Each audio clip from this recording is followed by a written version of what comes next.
Welcome to the People's Guild. Each week we explore the Splinterland universe with guests from all across the mythical land of Praetoria. Join us on our journey as we discuss the evolution of the game, the strategy, the lore, and the exciting path that lies ahead. To support the People's Guild, make sure you subscribe, rate, and review wherever you get your podcasts, and also check us out on PeakD, YouTube, and Twitter. To send your questions, suggestions, and epic battles in our comments through Twitter or email at thepeoplesguildspl@gmail.com. We'll feature the best in our episodes and maybe airdrop you some prizes. Thanks for tuning in and enjoy the show.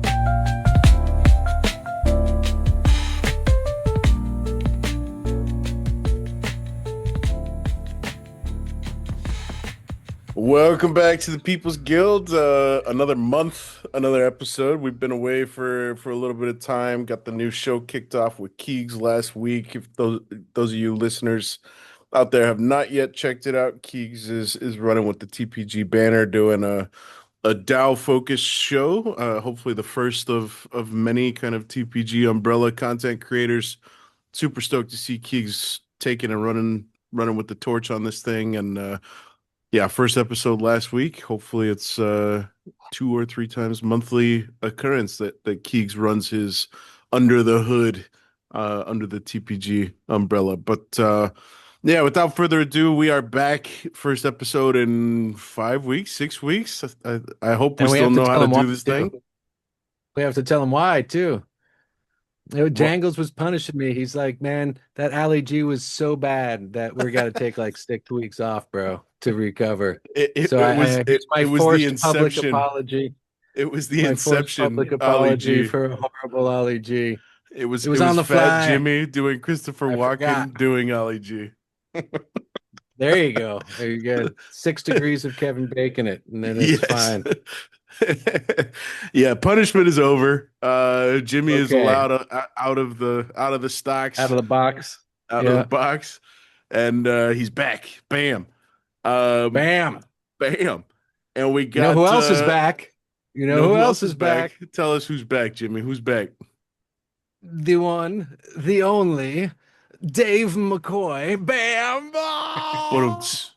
Welcome back, Dave. Always good. I had to come back because Jimmy's back. So I know you wanted him to not be on the show for a while because of his misdeeds, but I wouldn't have gone on the show anyway until Jimmy was back. So that's what I heard. You refused the invite. Yeah, I did. I wasn't there. That's awesome. Yep. That was really appreciate that. It was. Yep. You knuckleheads sticking together for some weird reason. Welcome back, Dave. Always good to host you. Seems like every time we talk, there's a slew of new stuff that the team is cooking. And here we are on the heels of a fairly big maintenance window with more stuff to come in the next 24 hours. So yeah, like I said, always good to host you. Good to have you back on. Let's get into it. What are you before we hit record on this thing, you managed to get both Jimmy and I to spend a handful of glint on some of the new skins. We got some new Halloween skins, which I think it's pretty safe to say that everybody is excited. We've spoken off air about some of our utility first community members that are sharing in the excitement of the holiday spoils. We got 12 skins now with more to come in the next 24 hours. Yep. Yeah, we had actually 13 skins right now. The ones that are out today, which by the time this airs, the other ones will be out as well. But the ones out today are in the Glint shop, and you're able to buy them for Glint. They range from super cheap to reasonable. The lowest end is 500. I think there's 4 of those, and of course the pickle is one of them. That's the commons or 500 glint, and then they range up to the legends are 20,000, which is Venka and Greybrow. So and they are badass. I do have to say, cool. I'm glad you like them. I like them too. And then those are what they're calling the spooky version, and those are all the monsters / units, whichever vernacular you want to use, from whichever age you come from. But They're the non-summoner / non-archons. The summoners and the archons of the spookies are in uh, the ultimate chest, and those start tomorrow with the new season. So if people want to pull them and they want to still get the rebellion chest, you can get the ultimate chest and pick them up for, I think it's 4,500 per chest, and they come at a 3% drop rate. So you got about a 1 in 33 chance of catching one. I And just these noticed are that the artwork on the chest got a nice little facelift too for Halloween. yeah, the Halloween. I know the basic chest is from last year. I think the other two might be new. I'm not sure. The Isn't that basic what it is? chest. Basic, the low level chest. What's it called? The standard chest, Minor, basic minor, chest. major, ultimate. Yeah. There you go. Basic. We gotta call Basic something works too. basic. Damn it. We have I really wish we named the new mode basic. That would have been so cool. We I don't know missed why our we mark, didn't. dude. I'm Missed it. joking. And it's weird. I have a hard time calling cards Unix for some reason. Like I still say monsters. Unix Yep. just seems so weird. Me too, but it's not unique, it's unit. Oh, well, that's totally different then. They're not uniques. Oh man. I don't even know what okay. what is a eunuch. I know it's something That's not where they modern. isn't that like ancient Rome where You're they like would castrated. they'd clip them? Yes, Yeah, they could. there you go. Yeah. Yeah, so they could perform service on female royalty without being aroused, and also to sing high in certain instances to maintain their boyish voice as they age. Yeah, I Yeah. learn all kinds of things when I come on the People's Guild. It's quite the range of topics. All types of useless information. Yeah, man. So we just got the kind of the full rundown of how these skins are operating and what is actually going to be available. And I think it probably warrants a little bit further discussion now that we've hit record. So we were looking at, for those of you that have seen the very bloody, very violent Venka that Blaze shared, I guess a couple of days ago now in the Eye Candy channel on Discord. You know, she's all bloody, she's fully brighted out, she's got this big wieldy bloody axe. That Maybe is the best not the axe in the same. game. Say again. Maybe the best axe in the game. Maybe the Like best literally. axe in the game. Maybe Yeah, the I would best agree. axe in the game. It's badass. She looks ridiculous. But that is exactly what you were just alluding to, Dave, with the spooky versus haunted, right? So there's actually multiple variations of each of these cards that we currently see. The more exclusive being the haunted version, being reserved for the ultimate chest and only the ultimate chest. Is that Yep. right? 100%. There's going to be 10 there's 17 total new cards. There was 3 from last year that are what we're calling the retros. So those obviously only have one skin because there was only one of them last year. So there's going to be 50 of those in the ultimate chest. And then there's 17 cards, 13 of which you can buy from the shop, and those are uniques. I mean, monsters. And and the other 4 are archons / summoners that are also spooky, and those are also in the chest. There's 100 copies of those. So unlike the ones in the glint shop that are print on demand until the 4th, until November 4th, the however many are minted, so there could be 50, there could be 500. You know, we don't have any control over that. The community will decide. But on the ones in the ultimate chest, they are limited, they're pre-minted, and they will last as long as they last. So, you know, if you get an ultimate chest and you get lucky, you know, you get either one of those 4 archons, one of those 3 retros, which are numbered to 50, or not numbered to 50, or limited to 50. And in the case of the haunted, each of those 17 cards has 10. There will be 10 copies each. So if you get one, it's going to be very, very tough.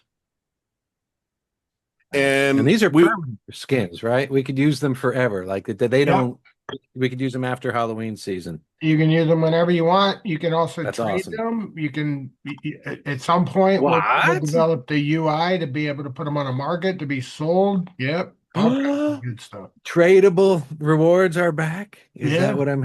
Is Yeah. that what I'm hearing? Yeah. Oh, that got me all tingly inside. All right. That's because you're a eunuch, I Jimmy. You'd did. be tingling elsewhere. If... That's why he knew why the eunuchs. He knew about the eunuch thing. All right. Yo, Because I speaking am of one. which, so we were talking I'm about a this eunuch. at the TP call the other day. We're kind of faced with this. I know Jimmy and I have talked about this ad nauseum, and it's such a good problem to be faced with, is the problem of choice, and you have decisions to be made. So the season has 11 hours and change to go before we turn over into the new season, at which point these haunted versions are going to be available in Ultimate Chess. But a week from now, which will still be part of the season that starts in about 12 hours, there's also going to be a new batch of reward cards. So that dilemma of, do I go heavy in Ultimate Chess now, knowing that I'm still getting, if I'm getting cards, I'm still getting Rebellion reward cards, but I'm also getting the chance at these haunted skins, or do I wait a week's time until the new reward cards are in place? Which also, to your point, Jimmy, we're getting tradable reward cards back. So What? yeah, No. burden of choice. It's How are you happening. guys? How are you guys going to tackle this thing? What's your What's the plan? Let's start downside with to you. waiting? You got. What's the benefit of, I mean, of going early? I'll give you the pros and cons. The number one, if you still need rebellion cards, obviously Yes. you can get rebellion cards out of the ultimate chest. You can still get, all the other stuff, Clint, all that kind of stuff. And the price of the ultimate chest is 4,500 per, which is less than half the price of the new one. The new one is 10,000, so it's slightly higher than double. The difference is, of course, you get more cards in the new one. So if you don't need rebellion, then of course some people are going to wait for that. But then, When you say more cards, does that mean the odds of cards are greater? yes, Or okay, nice. yes. So Okay. the odds went up by like 14-15%, something like that.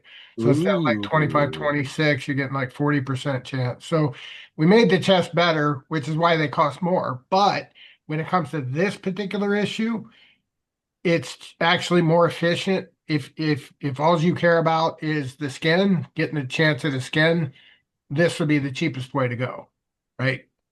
Some people will say, well, I already got all the rebellion cards. I don't want to do that. And of course, if the only thing you're going for is in the skin, then you could probably wait. Now, the flip side of that is they could sell out. So like that was brought up. I think Gator said it's not a non-zero chance from what he's been hearing, that some people are going to want them. So I have no idea what people are going to do. I know I'm going to try to buy a couple right off the bat.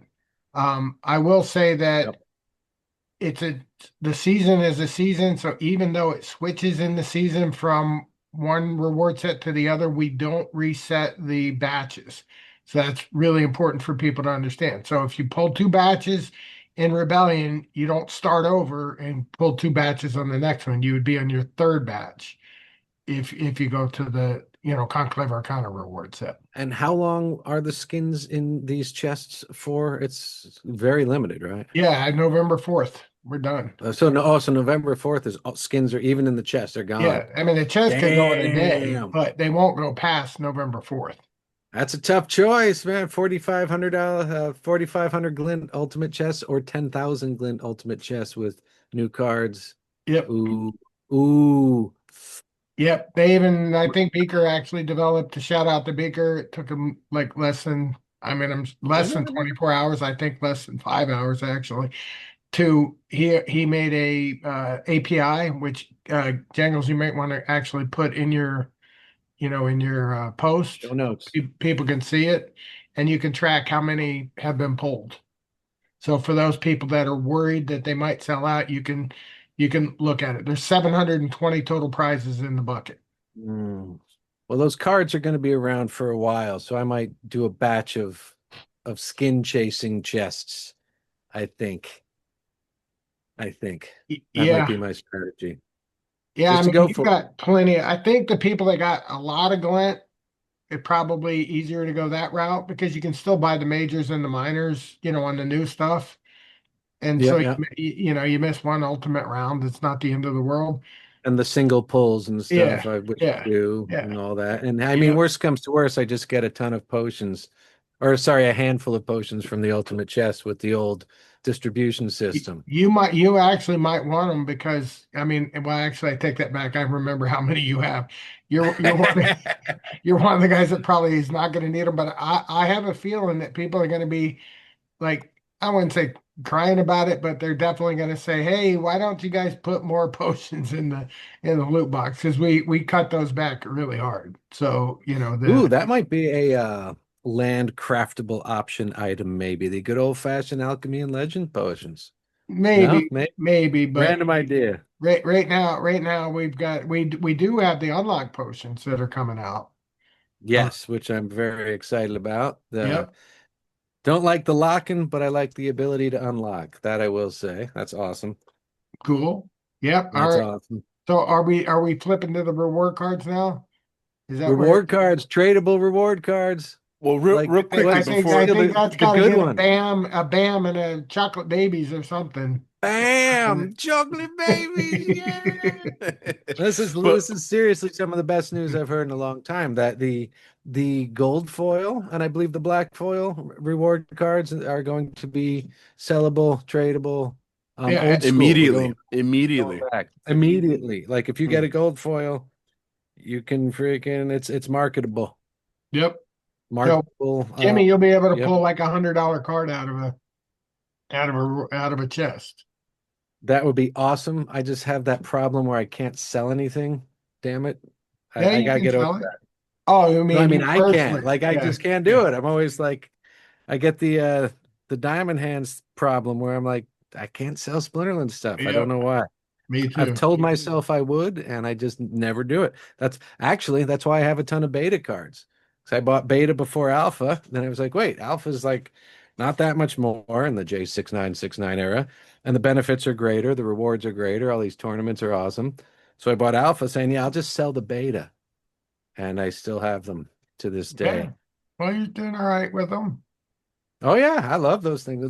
Those are still some of the coolest summoners, man. Those beta 5 mana summoners. Yep. Awesome. So good. So underrated. And again, guys, there's some beta cards on the market now. I got all I need. So if anyone wants to stock up their wild deck and get some really good beta cards, there's still some really good deals popping up. Yeah. The max Bam. Renin for $110. That's crazy. Yep, Is it that's one. is it maxed for 110 bucks? Yes. Yeah. Oh, Yeah, a maxed Renyan. I got a freaking max Play-Doh for like $45 the other day. The fire guy. Trying to think of the price that I bought my Renin. I think I bought mine at 150 back in the J69 sale. Did you buy the gold, 149. the regular foil for Yeah. 150? Yeah. Yeah, I That was want one of the to most expensive say cards in the game I then. It was I that and think I Val. paid I think I paid 300 for mine back in the day for gold foil Renin packs. Whoa, Oh, for a gold foil. Yeah. J69 was Whoa. just blowing stuff out. It was just sick. Yeah, I remember that. The alpha, I'll still never forget. Biz scooped me. I was watching. There was the what was the tank? The black tank, the Lord devil. of Darkness. Yeah, Lord of Darkness, gold foil, Lord of Darkness, max copy, three of them. Three copies. It was $800, and it was just sitting there, and like 3 days, 4 days go by, and I keep thinking. $800, that's a lot of money. But then again, I mean, there was only like 28 total copies made, total. I mean, it was, and it was a great card. Oh yeah, it still Then I is. went to go do it, and then damn Biz went in. It's almost like he was in my mind and pulled it or took it off. Oh, all Yeah. of them. Well, there was a couple out there, but that was the one that was like super cheap. Yeah. So it was kind of, Um, honestly, it's a little bit like that now, right? Like got a There's some great situation deals. where, one guy kind of was negative, or not kind of was negative, right? And it kind of got some momentum, and then people piled on and got spooked. And there was, a lot of those deals came up as a result of that. People Hmm. sold because they were like, I got to get out before we go out of business, you know, which is fine. I mean, deck went down to in the 30s back then. So we're not Yeah, quite that's there what I yet, thought. even though I know some people are freaking out about being in the 50s. But Well, somebody asked me that's something what I I do want to thought. talk about at some point during the show. But let's focus on the highlights with the reward card stuff. We've started to see some of these cards get leaked out into the community. There's one, two, three, four death cards that are now available for your viewing pleasure in eye candy. A common, a rare, an epic, and a legendary. Um, Man, I gotta say it's safe to say that the legendary cards in this batch are going to be very meaningful um, to your rewards card collection in a way that we did not see with the Rebellion cards. And I did see some of the chatter around the new legendary summoner that it was just drop loving the moo. He's got double bloodlines, so Kinesians and elementals, and we've got one of each of those in just these four cards that were released on eye candy, which is awesome. Uh, so reward cards, we got 43 coming. Is that right, Dave? All entering into chess next Tuesday. Yep. Tuesday, 12 common, 12 Damn. rare, 7 epic, and 12 legendary. Woohoo! So you got like what's today? So that's a week. You got 1 week to get your missing rebellion legendaries. Got a week. Yep. Yep. Yeah, I don't know what to do. I- Yeah, I I'll don't I'll know. pro I don't I'll know. probably get itchy fingers tonight when the season turns over and start chasing skins. But It's the RNG thing though, man. I'll have like 12 extra of one max legendary, and then like the other one I only have 6. It's like not even no chance of getting Well, that. those potions are going to help you in that scenario, Jimmy. Well, I get a legendary, but it's like which one? That's the thing. I keep getting No, the same one. well, you I'm can saying trade in the them. future, you'll be able to, like, let's say you have 6 extra, right? And you have Oh 6 yeah, yeah, oh extra yeah, no, the potions, new you'd ones. be able to unlock them and trade them with somebody else, and they trade you the ones you need. I'm talking the rebellion set. Those Yeah, are not going to be lockable. Those are not going to be potion affected, right? Like, that's correct. Yeah, yeah, okay, yeah, that wouldn't be fair to the guys that already paid 20x, but totally. it Those is are the ones I'm moving. talking about. Yeah, Like having the ones, yeah. yeah, Do I that's moving track? to 10x, by the way. So that is important for people to know. For the first, it's going to start at 10x. Like as soon as these new set comes out, the old set will be at 10x unlock versus a 20x unlock. So it's 10x deck, 10 times deck. And with deck on sale, it's actually relatively inexpensive. And then it goes up 1 point for the next 5 months thereafter. So a total of 6 months, and then those are never to be, those will all be sunsetted. There won't be any more, made or unlocked. Which cards are you still missing, Jimmy? There's a couple of legendaries because I stopped pulling chess. Once I had all the real key cards and epics and everything, I stopped pulling ultimate chess because my RNG just gave me, 4 potions in my chest multiple times. I remember one, I think I took a screenshot. There were literally like 2 rows of just potions from ultimate chess. And I was like, all right, That's a brutal purchase right I'm there. not gonna chase these 1 mana legendaries that I don't use that often. In the And ultimate I'm gonna test, be on the next batch, Jimmy, if you do ultimate, it only has 10% chance of alchemy or legend or Legend. potions. Yeah. That's awesome. And That's it a should nice be, I think it's also a higher floor on minimum potions. Is that right? So at least it's not. It's not Oh, just yeah, four on the potions. minor you're talking about?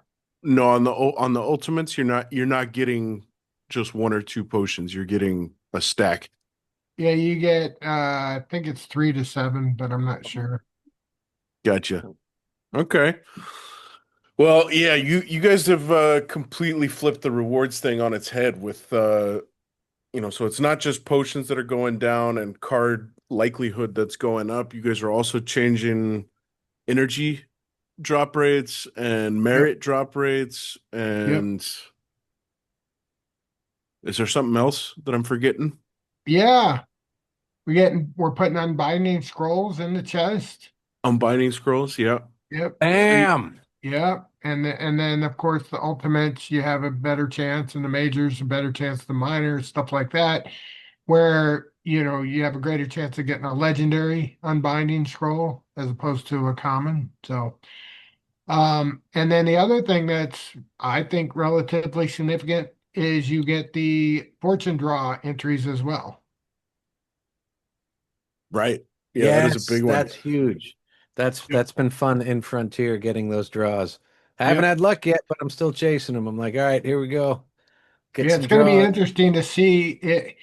We have about 70,000 draws each round or each week. I'd be interested to know, like I would love to have like an over underline, on, how many are we going to do in the main, the main show, so to speak, in regular ranked. So real quickly, almost right on cue, Keegs literally 30 seconds ago just dropped a message in the TPG Discord. I love opening ultimate chess. Potion, potion, potion, potion, energy, For energy, energy. potion. That's why I stopped. That's literally why I stopped. I'm like, man, I'm just pissing away Glint for no reason. Yeah. Yeah, Yeah. it's So now brutal. So nice. I'm excited that this stuff is getting flipped on its head. I think, number one, I always reference back in my mind to that conversation, one of several conversations that we've had with Vet V on the show, and him sharing marketable moments. Yep. And I think about Tails pulling that gold foil Axemaster once upon a time, and that single-handedly propelled him into to being what he is today. Like that's it's a huge leg Mhm. up on starting your collection and seeing instant return for the investment of time and cash into the game. And And yeah, you're hooked man, for life. When that you're happens, hooked for that your life. people are hooked Yeah. for life with that stuff. I remember the Level Up Life, where one of his Filipino buddies in his restaurant pulled a, gold foil gin Bilka, I believe, and it was selling for $600 at the time. And Level Up Life just freaking said, "I'll buy it for you for cash right now." Bought it for him. They took a picture, they posted it. Man, the guy was grinning freaking ear to ear, just holding a wad of bills. Yeah, that's that marketable stuff. You can't make that stuff up. You can't buy it. You just have to make it part of the game again. And I'm really, really, really glad that's coming back. Yeah, Well, and me it's too. it's it's more protected than it has been in the past. So like, so some of the things that it's not the glamorous side, but it is definitely more of the economic protection side. And Dave, you just pulled up the fact sheet for the CA reward set.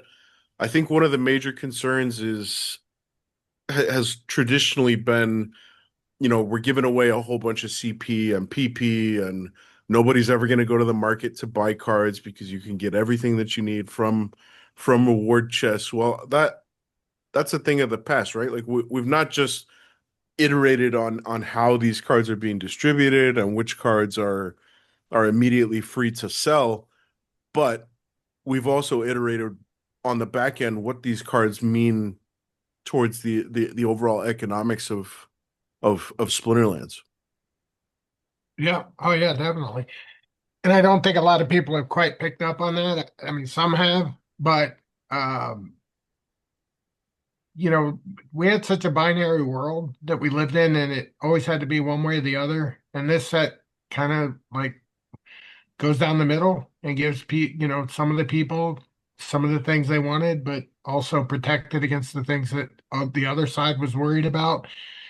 So, it was thought through, and, I think we did a good job on it. Obviously, we'll tell when people play and, what they think, but I just realized you've ushered in the era of quantum Splinterlands. Before, everything was ones and zeros in a binary universe. Then Dave McCoy brings in the quantum universe where we can have other things besides ones and zeros. That's fantastic. yeah, it is. Thank you. But yeah, it's Quantum Splinterlands. I thought I was half expecting an accent to start coming out there, and then it just continued on as Jimmy. I mean, one of the things I'm most excited about is I really think the fortune draw every week is going to be something that's going to be fun. That's going to be huge. There's going to be posting after that. That's more of that marketable moments coming. Yeah.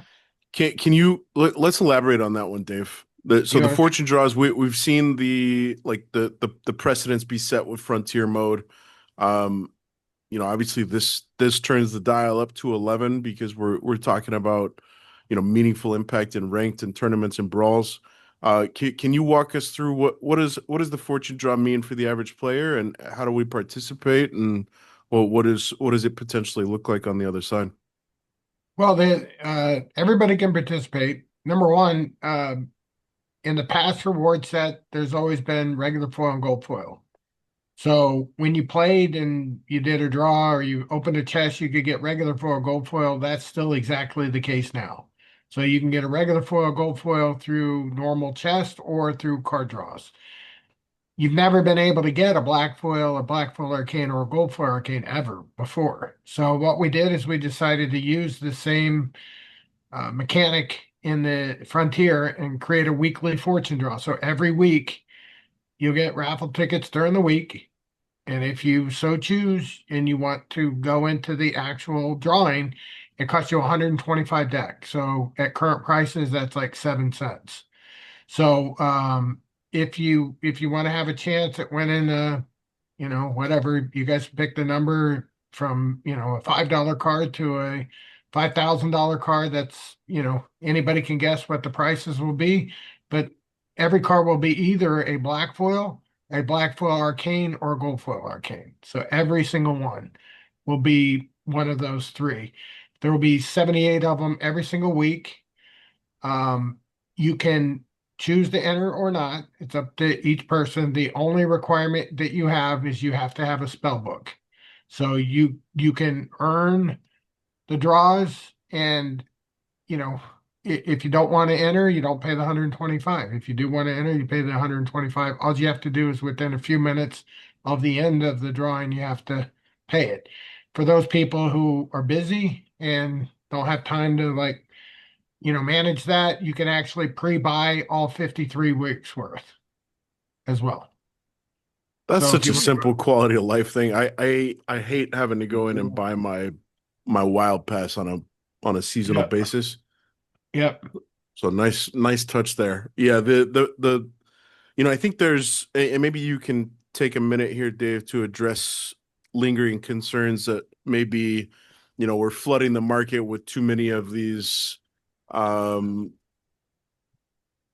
raffle cards, and it's going to be a race to the bottom for folks trying to sell these cards, and the kind of standard pushback to we're giving away too much too easily.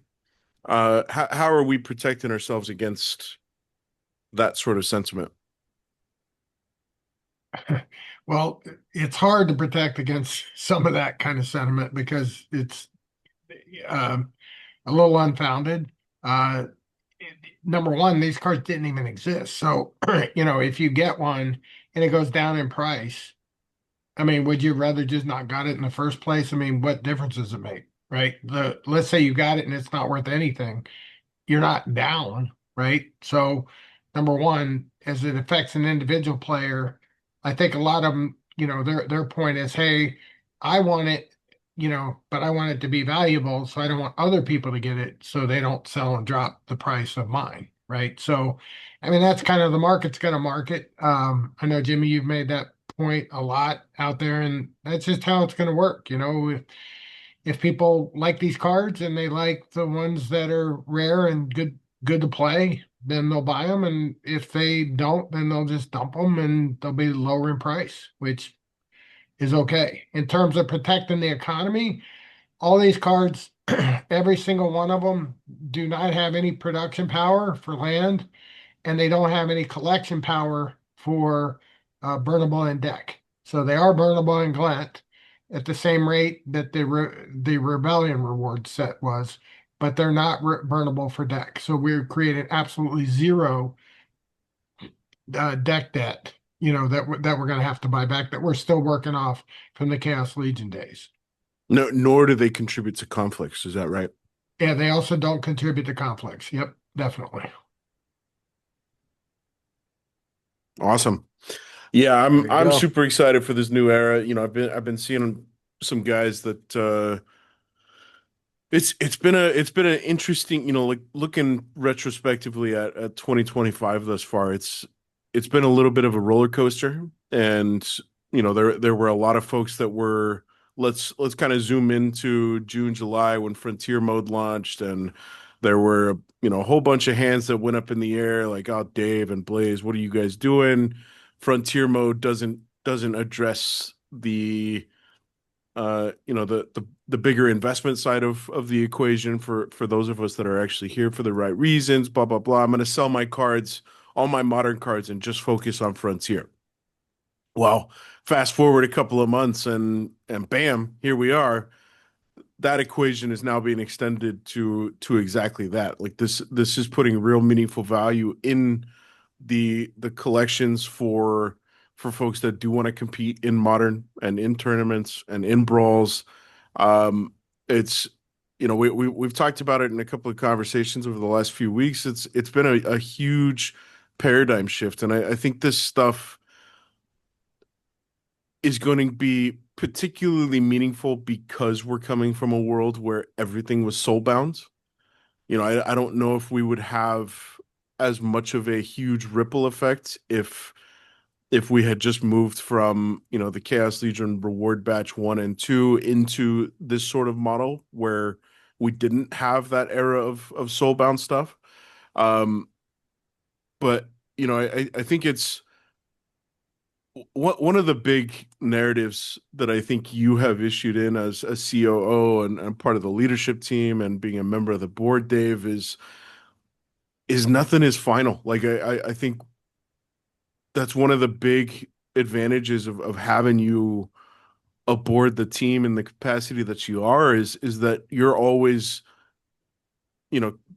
keen for, not necessarily looking for change, but you're always willing to entertain that things can be tweaked and things can be, finer tuned and things can be dialed up and dialed down. Whereas previously, back to the comments about things being binary, it felt like it was one and done and final, and that was kind of the lay of the land.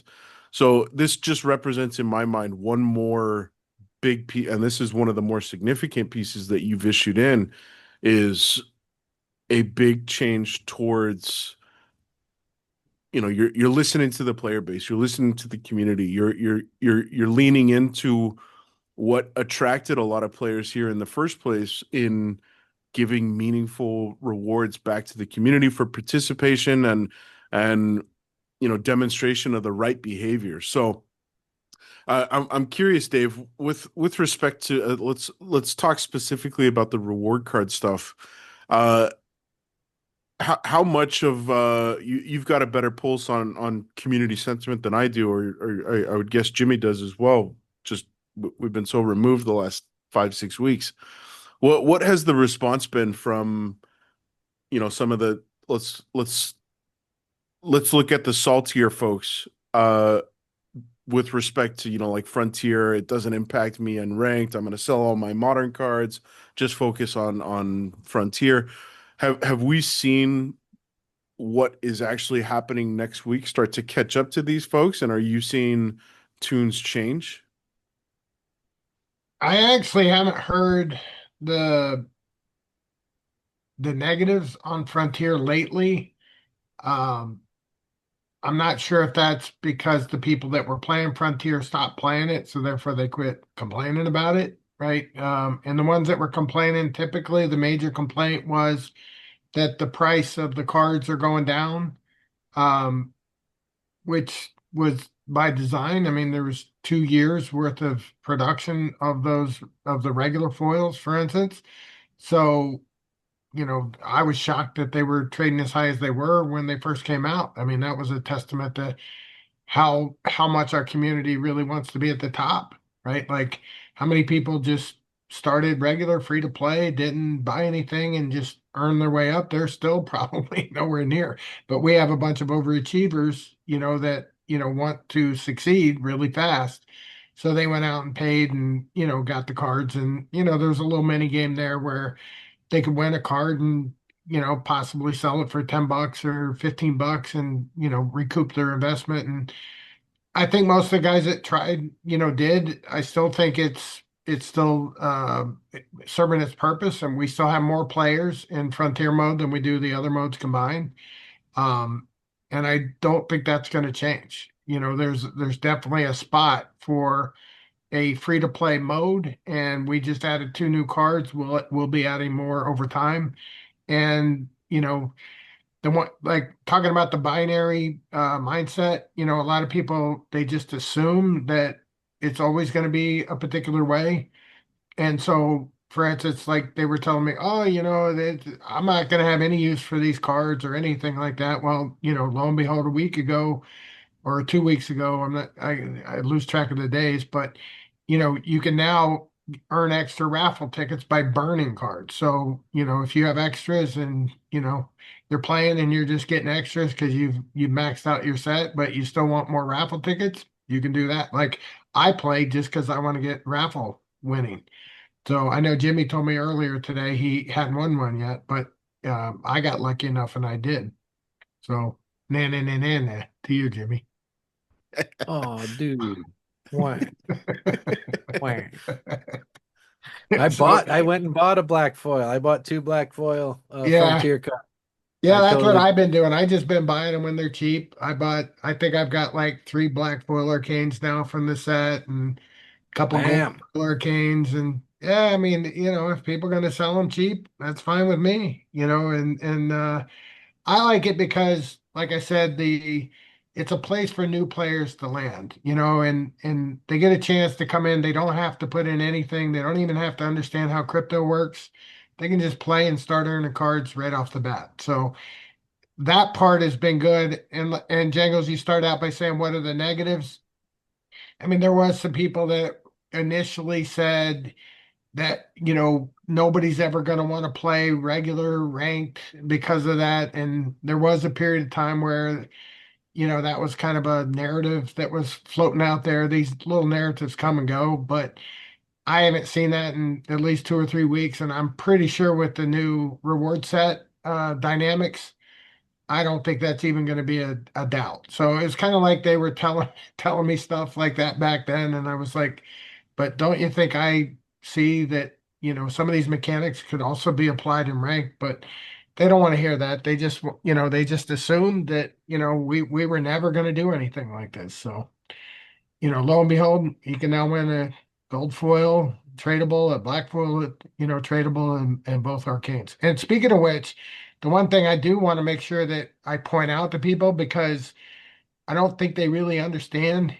or at least when I say they, I would say the community at large, maybe a few individuals do, but the print limit for these gold foils is very, very low. Like there was like over, I forget, 20, 30,000. There was a huge number, out there when they were soulbound. These are not going to be soulbound, and we're talking the commons. And like the common max is only 5,000 copies. In the case of the legendaries, there's only 400 copies. So in the case of a legendary, only 100 people could possibly have a max copy. And that's assuming every single person maxes out the card, which just isn't likely to happen. So these are gonna be tough to get. Yeah, that and Like my changes everything. Izzy carry was. value. Say Like what? my Izzy. Tough to get like my Izzy. Yeah. My gold Well, medal Izzy. Never got one. Never even got one. yeah. Well, I mean, if you get it though, Tough to Jimmy, get. you'll be able to sell it. Like, back in the day, Bam. you and Jet B and people like that, I remember you guys would say, I remember the day when I got a card that was $50 or $100 or $200. Like, that's not going to happen. Yep. People are gonna catch these things and they're gonna say, "Wow, should I sell it or should I, play it?" And then the guys that are playing gold foil, they're gonna have to make a decision too. Mm-hmm. Love it. Love And it. we're not Stepping in anywhere right near the direction. end, right? Like you can hop into the non-card market, for example, and see there's Splinter Vibes tracks already available.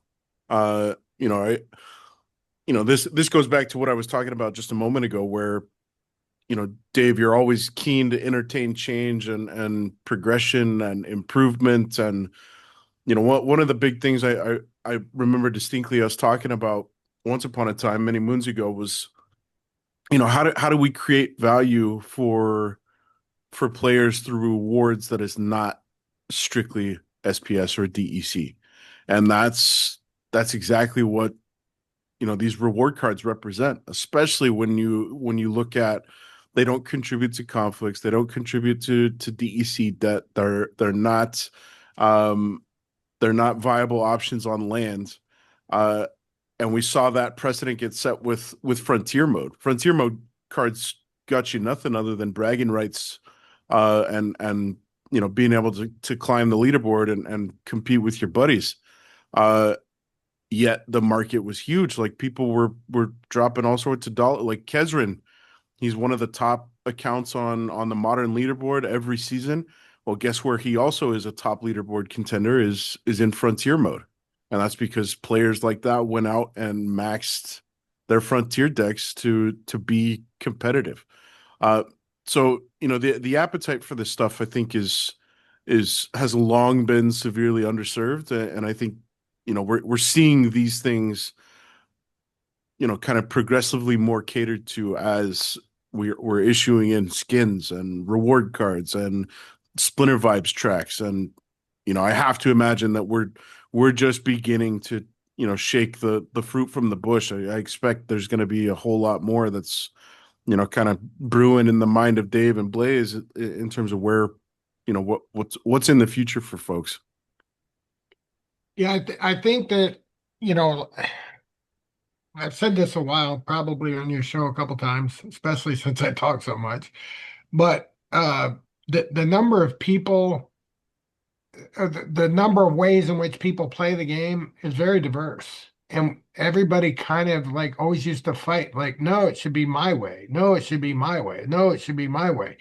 And in reality, if you think about it, like these regular foil cards that are unlockable, that are cheaper, right? Even if you pay to unlock them, they're 5x is the most you'll pay, 5x deck. So that's down, 75% from what it was. And then on top of that, you can win unlock potions. Not only that, the market will, like people will, want to sell them and cash out, so to speak. Like, win a big card, put it on the market, get some money, right? Like things like that. So the regular foils are going to be plentiful, but that's what players want. Like the or the upset. Like I personally don't get upset if I don't have every card because I'm not that good of a player. I don't need every card, right? But there are some people that they have to have a full set and it's got to be max and they got to feel that they have access to it and they don't want to overpay for it, things like that. That's what the regular set's for. Then we have the collectible versions, the gold foil, the black foil, and both arcanes that should be limited, should be hard to get, should be something that you can brag about or hang on to, like Blaze won the one of one pickle, or or the number one, numbered pickle yesterday in the black foil auction, and he was all excited about it, and What talked did that go for, by the way? like Give a us some hundred news. and 185 marks, which is like $370. So, decent Damn. price, 300 for a common, $370. So the point is, like, some people care, some people don't care, right? So we're catering to the pure gamer, type, but also the collector, at the same time. Plus, there's a certain number of people that, I would say adrenaline junkies, that they just like the thrill of winning something, right? Like it's like they play every day to get a chance to win something big, right? And that's where these draws come in. So we're kind of trying to cater to many different ways and, really carefully think of how to put it together so that it's rewarding, for all parties. Quantified. Yeah. Bam. Bam. Yeah, Bam. I do want to talk about the.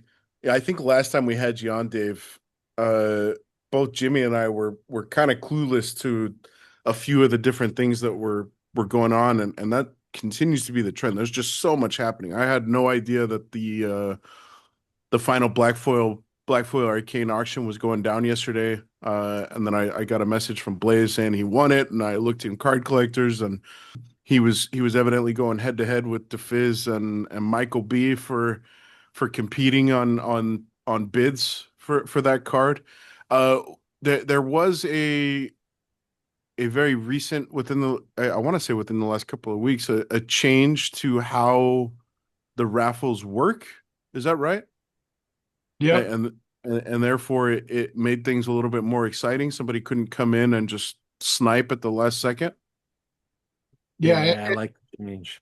Good Yeah. I changes. mean, yeah, we, uh, now, or at least with the last one, I assume that it went well. I mean, I know it went well, but I guess we're going to take feedback before we have to program another one. But and the next one is actually only one, so therefore, it's not. It will probably have the same mechanic in, but even the ones that have 50 in the future, um, I think it's a really good idea to let people like extend the time if there's another bid, right? It just gives everybody a chance that if you bid and somebody snipes you, then a new clock starts. And somebody snipes, then the new clock starts. And you guys at least have to do that for 60 minutes. And then at that point, then the last sniper wins. But, it's a battle, so to speak, which is kind of how auctions should be. Yeah. Yeah, I think it made for some fireworks. It seemed like most of the folks that were involved were pretty excited, and it's not it removes the feel bad moment for say Michael B is winning until the final 30 seconds. All of a sudden, Blaze and DeFizz drop a last second bid. It gives everybody that fair shot to really bid as high as I'm willing to put my auction bids into. So. Yeah, well done. I guess we'll have to get feedback from those parties involved, but as an outside observer, it sounds like that's a big win for everybody. Yeah, I would agree. And that's the goal, right? Like again, and I mentioned, several groups. Another group is just people that just want to come have fun. Like the Fizz. I mean, I think he just personally wanted to try to buy every single one. So that to him, must have been fun because he was there on every single bid. Like even the one I won, I had to go up to like 140 on a blind bid because I was afraid he was gonna, he topped me the one before. So um, I think he's gonna be happy with them, to be quite honest. I don't know why he needs, 10 Black Phone Arcane pickles, but I would imagine they rent pretty well. Yeah, I'm looking at his collection now. He's got 27, 34, 39, 40, and 47. And then in addition, he's got a whole bunch of gold foils and Yeah. This guy is serious about his pickles. Yeah, he definitely Nice is work, like, DeFizz. Clay is a piker compared to DeFizz. So, Clay's got like 10,000 regular foil pickles plus a black foil plus Clay's got a lot, but DeFizz puts everybody to shame. Oh shit, I didn't even realize. Okay, so that was the gold foil arcanes, and then he's got 9 of the 20 black foil arcanes. Yeah. Holy Yeah. shit. Yeah. He's the Matt Clark of pickles.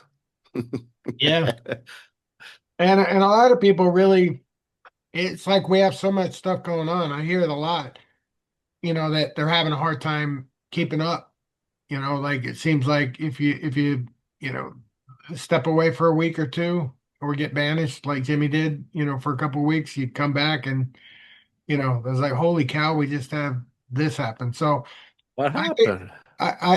I think though that people will get used to it, and it's early in the process, but I'm very happy with the turnout both in the auctions and in the Black Foil. We didn't have to grab people's attention when we first did the announced that we were going to do it. One of the big guys said, "Why don't you just do them all in one day? Like why drag it out over 50 days?" And I was like, It's way "Well, more fun. yeah, because people have fun doing it that way." And it turned out that that was right. That was the right call. Even though it lasted for 70 days total, 50 for the gold foil and 20 for the black foil, the people that did participate, enjoyed it. Well, Mhm. also, I mean, I think the bigger picture idea there is something that Splinterlands has been lacking for a long time. We've talked about it here is end of season just kind of comes and goes without really, you just don't care anymore. It's just another day in Splinterlands. Where I think what you're trying really hard to shift is actually every day is something new, and there's a reason to get logged in and look around the website and get engaged and talk to people and explore these different tabs on splinterlands.com. And that's really the name of the game, right? Like the more that you're creating engaging experiences, the more people are going to respond to that by engaging with these experiences. And that's, if I said it once, I've said it a million times. My ideal world is one which if you want to participate in the Splinterlands ecosystem or gameplay, you never have to leave splinterlands.com. And this is just one more, example of how you're going about kind of achieving that for folks. So, I mean, even if there is too much, and I feel like I'm, head underwater with all that's going on, I feel like ultimately that's a good problem to have. Is that I have to invest the time in order to get engaged and stay in the know with a lot of this stuff. Yeah, I would agree. I think the weekly fortune draw system where you have to win 5 battles to get your number of entries is a big deal. Like that's how we started back in the day. Like Jimmy, Jangles, I think you were after that, but Jimmy, you remember that. Yeah, five. You had to get your five Yep, wins in Earth, for example, to get your yep, chests. yep. Yeah, that We was don't fun. have It was it. Yeah, yeah, we don't have it specifically by we don't have an objective yet. Like right now, it's just win 5. You get your raffle tickets, which is cool. And so you got to do that 3 times a day, which is 15. You only get 25 energy. So, you either have to get more energy from chest, have a higher win rate, or, buy energy, if you want to play every day. Not everybody needs to play every day. So, it's really up to each person how they want to do it. But, I do think that that's going to create. I mean, I still play Frontier mode manually because I want to get those raffle tickets. So I play to get those raffle tickets. Yep. So And that brings another question back too. So when you're playing, you're trying to get these raffle tickets. You realize you're like, shoot, I got like 15 minutes left. And sometimes you could just crank out like 5 wins in that time. Until that moment hits where it's like waiting for opponent and the clock just keeps going. And it's always when you're like only have like 3 minutes to get 2 battles in, and you're like, come on. And he just goes and goes. And then you watch that 3-minute clock run out and you're like, dude. But anyway, you get to that point where you have like 4 wins. You don't get the last one. What would you think about rolling over? So it's like, if you don't get 4 wins on that timer, that 4 wins still counts for the next day's 3, wins that you can get. So for example, like all of a sudden I got 4 wins, the clock resets, but I still have 4 wins on my account towards the next prize, as I'm not. opposed to a full I reset. mean, I'm not opposed to it, so I don't have a strong opinion one way or the other than you can't go both ways, right? Like some people like the adrenaline of having the rush, so to speak. Oh, that still happens. You don't lose that. You're like, oh, you're trying to cram in at the last second and get everything in there. So that doesn't go away. But you might not if you carried over how many you had from the day before, for instance. But I mean, it's not a big deal either way. So my point is, sure, I'm open to it. I don't have an aversion to it. I'll put it that way. It's not like a hill I'm dying on. I'm just, thinking when I do play, there's many times where you don't quite make it, and you're like, those 4 wins really should count towards I think we've a died on prize, too many hills regardless. to have more hills, Jimmy. Yeah. Yeah. We got a lot of hills that we've died on. I'll tell you That's that right. $2 packs. $2 packs. I'm Yeah. still on that hill. I'm still there. One thing that's impressive, it's kind of frustrating at times, but it's really impressive is our people really are like overachievers. Like we have a lot of people, like when I'm showing you guys the staking requirements on the screen that we're talking about, and like somebody will say, well, I'm at silver, and I can get 6, but I only have, which requires 50,000 SPS staked. And then they'll say, but I only have like whatever, 22,000. And then I'll be like, well, you can rent it. And they're like, yeah, it's ridiculous. Like I should get like, it's like the mindset is like they have to get 6, like they have to get to 6. They can't just be happy with 4, right? And getting a few more or even 2. No, if they're allowed to get 6, they're going to do whatever they need to get 6, which is going to be an interesting thing when it comes to what is going to be the actual reaction across the board for how much staking people are going to need. Like Jangles, I think I heard you say, like you're obviously a champion player. So I heard you say you were going to look at renting SPS. I don't know if you've changed your mind on that, but you would be a perfect example of somebody, that made a comment like that. You could rent to get to the stake Oh yeah, requirements then. yeah, definitely. Oh, nice. So I'm like Yeah. 250,000 short for the diamond tier right there. Yeah. So I'm yeah, not gonna so earn you it in time. yeah, so you just go rent it. It's 0.001 on the market. I mean, it's cheap. So, but the point is like people like they think it's like a requirement. Like it's not a requirement, to hit the maximum, but in their mind, it's that they need to hit the maximum. So it's going to be very interesting to see how it plays out. Yeah, to say it's not a requirement, I think that sells human nature short a little bit. The natural reaction is like, oh fuck, like I Definitely have to get requirement. that 5 million. I have to get the maximum. And that's Yeah. that's the good problem of choice. Like how are you investing in the game? And it represents a really big move in additional SPS utility that I think a lot of folks have been clamoring for ages. And this is the first, there's a couple of other ideas that are floating around out there. And I think this represents a very natural evolution of what's next for SPS. Well, here you go. You get better rewards and better Bam. chances at bigger rewards as a result of bigger SPS stakes. So I like it. Yes, I will definitely be looking to up my stake.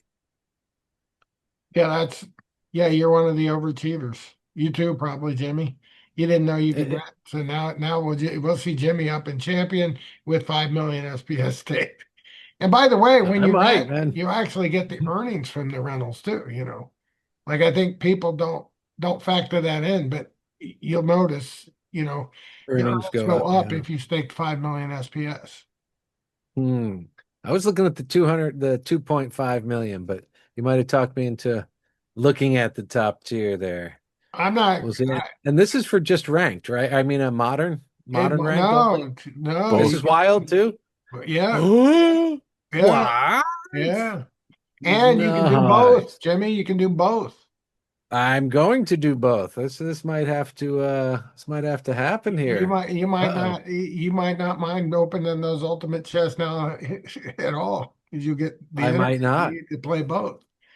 I mean, That's right. I As long think as I don't get I gotta insert the idea of mini set stuff. So, I shared with you guys off air before we hit record. I did buy a number of gold foils. My gold foil modern collection is now not insignificant. I've got summoners from both Rebellion and CA. I can compete in tournaments. I get bonuses on ranked.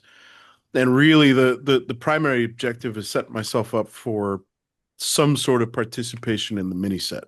I it's clear to me I'm not going to be able to put in enough of outside cash to participate in a meaningful way in the mini set. So my best option is participating through most likely powering down some SPS that I've got staked, and swapping that for card packs. So, you know, and there's so many different elements at play here. So with the and I say this now, but I have the same issue that Jimmy does, where I just can't sell. I can't sell my SPS. Like I did part ways with a good chunk of SPS at the beginning of the CA sale. Bought a couple of black foils, which I think in hindsight was still the right call. I may have overpaid on a couple of them, but that's just the name of the game. But when it comes down to it, I'm trying to stack my SPS bag as jam packed as I can while I can, and I think, yeah, just having that additional SPS utility come front and center with this reward stuff, and then down the track here in a few months, we've got the mini set that is completely purchasable through SPS at a pegged SPS rate. Um, it presents a really compelling argument for all the reasons in the world to start stacking SPS now while it's 0.071 cents, 0.072 cents. Yeah. Yeah. I mean, I don't know if Jimmy wants to comment on it, but Oh no. No. I mean Oh yeah. no. Oh Oh no. no. Oh no. I mean, I'll be clear. I don't sell cards. I do sell SPS sometimes. I like when I harvest land, a big focus of my land is SPS. I got some pretty decent like occupied epics and stuff, couple rares. I did pretty well on draws there. So from day one, those plots have been loaded in mining SPS, and they still are, and that's the focus. So the SPS I get every week, I'll put some of that back into buying more gold foil cards for land. So I do sell some of that SPS. And of course, then you got to sell some SPS to convert to DEC to stake on land too.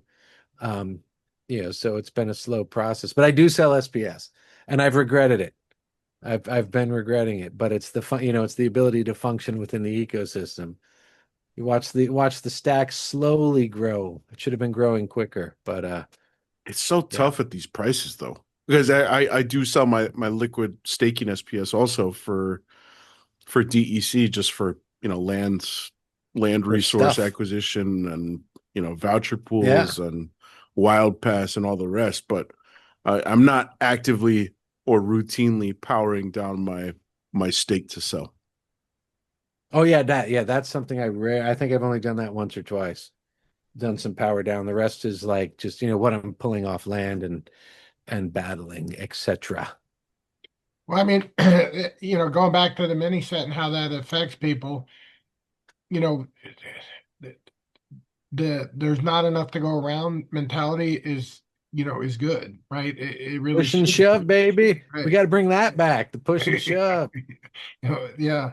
So yes. So, like honestly, not everybody can have everything, and that's okay. And people pick which thing they care the most about, and like you can rent SPS if you need to, and use the SPS to buy cards, if you want to go that route, or you can buy the cards off the market, with your winnings, like there's a ton of different ways to play, but that's kind of what makes Splinterlands game fun, right? It's more than just playing, 6 cards in a summoner, right? Six Tough uniques choices. and Tough an archon, choices. right? So yeah, I mean, it's all one big game, from land to, the rewards and which is the best way to play and things like that. I'm getting my internet connection is unstable, so if I cut out, that's why I You're cut still out. coming through loud and clear on my side. Coming through clear, and your mustache is sharp and detailed, so you're I, good. I can tell you, Had to I throw it have in. rented out, my SPS over time. Just that's where I don't really sell it, or I try not to sell it, but like that's where I would get, like you were talking about, you need deck for land or you need deck for buying a wild pass, things like that. So I would typically rent mine out, and I'm now going to be renting SPS from people as opposed to renting mine out. So I think this is going to have a huge impact on people's, how much can they get, right? Like, I don't think, I mean, maybe it stays at 0.001 for a while, which is fine. Like, I don't mind it staying at 0.001, but my guess is we will create more demand than supply for the Yeah, first time that's in a big. while. Are we looking to adjust? And I think we talked about it at some point. It might have been on the TP call. The interface on the SPS rental market. We've talked about it, but it's not on the agenda. Not on the In other words, agenda. it's not going to happen in the next 3 months. Okay. Yeah, I just had a quick perusal. I need to refamiliarize myself completely with how to rent SPS. Oh, it's Um, not hard. Yeah, yeah. I've never done it. Oh, yeah, it's easy, guys. You just literally go to Peak Monsters and submit your bid, and then somebody comes along and whacks you. Bam. Usually Bam. Brave and Vuctus, but there are others. I've seen Cryptomancer fill bids when people Yeah, beg in a tavern. yeah. I mean, and that's fine. I mean, that's they Yeah, then I'm saying turn that's good. around That's a good thing. and go buy more SPS. That's why their SPS stakes keep going up. But yeah, it's not hard to do. And in terms of the interface, it's not bad for the bids because the bids are getting filled. Um, we do need a two-sided market. It's just not going to happen in the next 3 months. Like that, I know what our schedule is for the next, through the end of the year, and that won't be on there. Not saying it's not a good thing to do. It's just it's not on the list of things. We have a lot of things, including survival mode, for instance.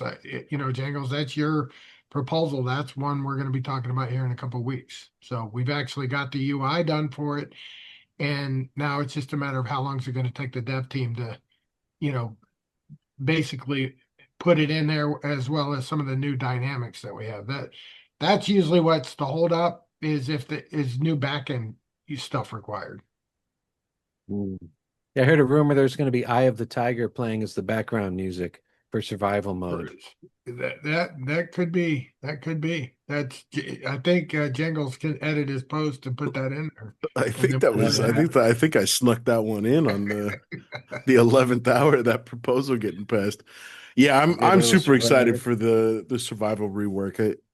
We've talked about what could the implications longer term be on wider reaching outside of survival, and I still firmly believe that it sets a new blueprint for how folks interact with Splinterlands, which I think is awesome, and it goes back to my earlier point of we shouldn't ever get complacent with the state of the game, the direction of the game, and I think this represents in my mind a really big new opportunity for how Splinterlands players are able to play their cards within the ecosystem. I think there.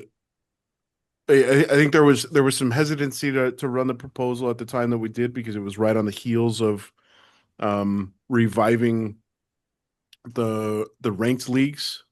Uh, Ultimately, I think it served as kind of lighting a fire under the ass of this survival rework, and it conveyed that there is an appetite for the return to leagues of some way, shape, or form. I don't think anybody wants the return of leagues as they once existed, but um, yeah, I'm super keen to see how this goes down. There were some, kind of waning moments of the original survival mode adjustments, like cards that are suffering from cooldown.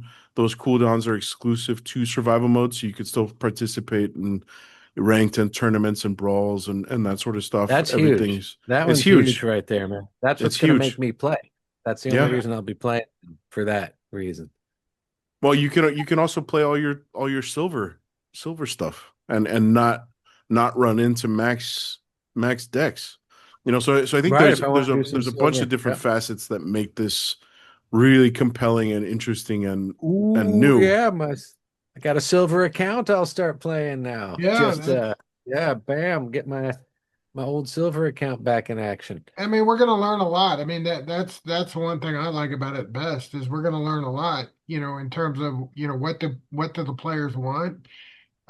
We've developed a lot of things that we haven't had before. This is going to be one of them.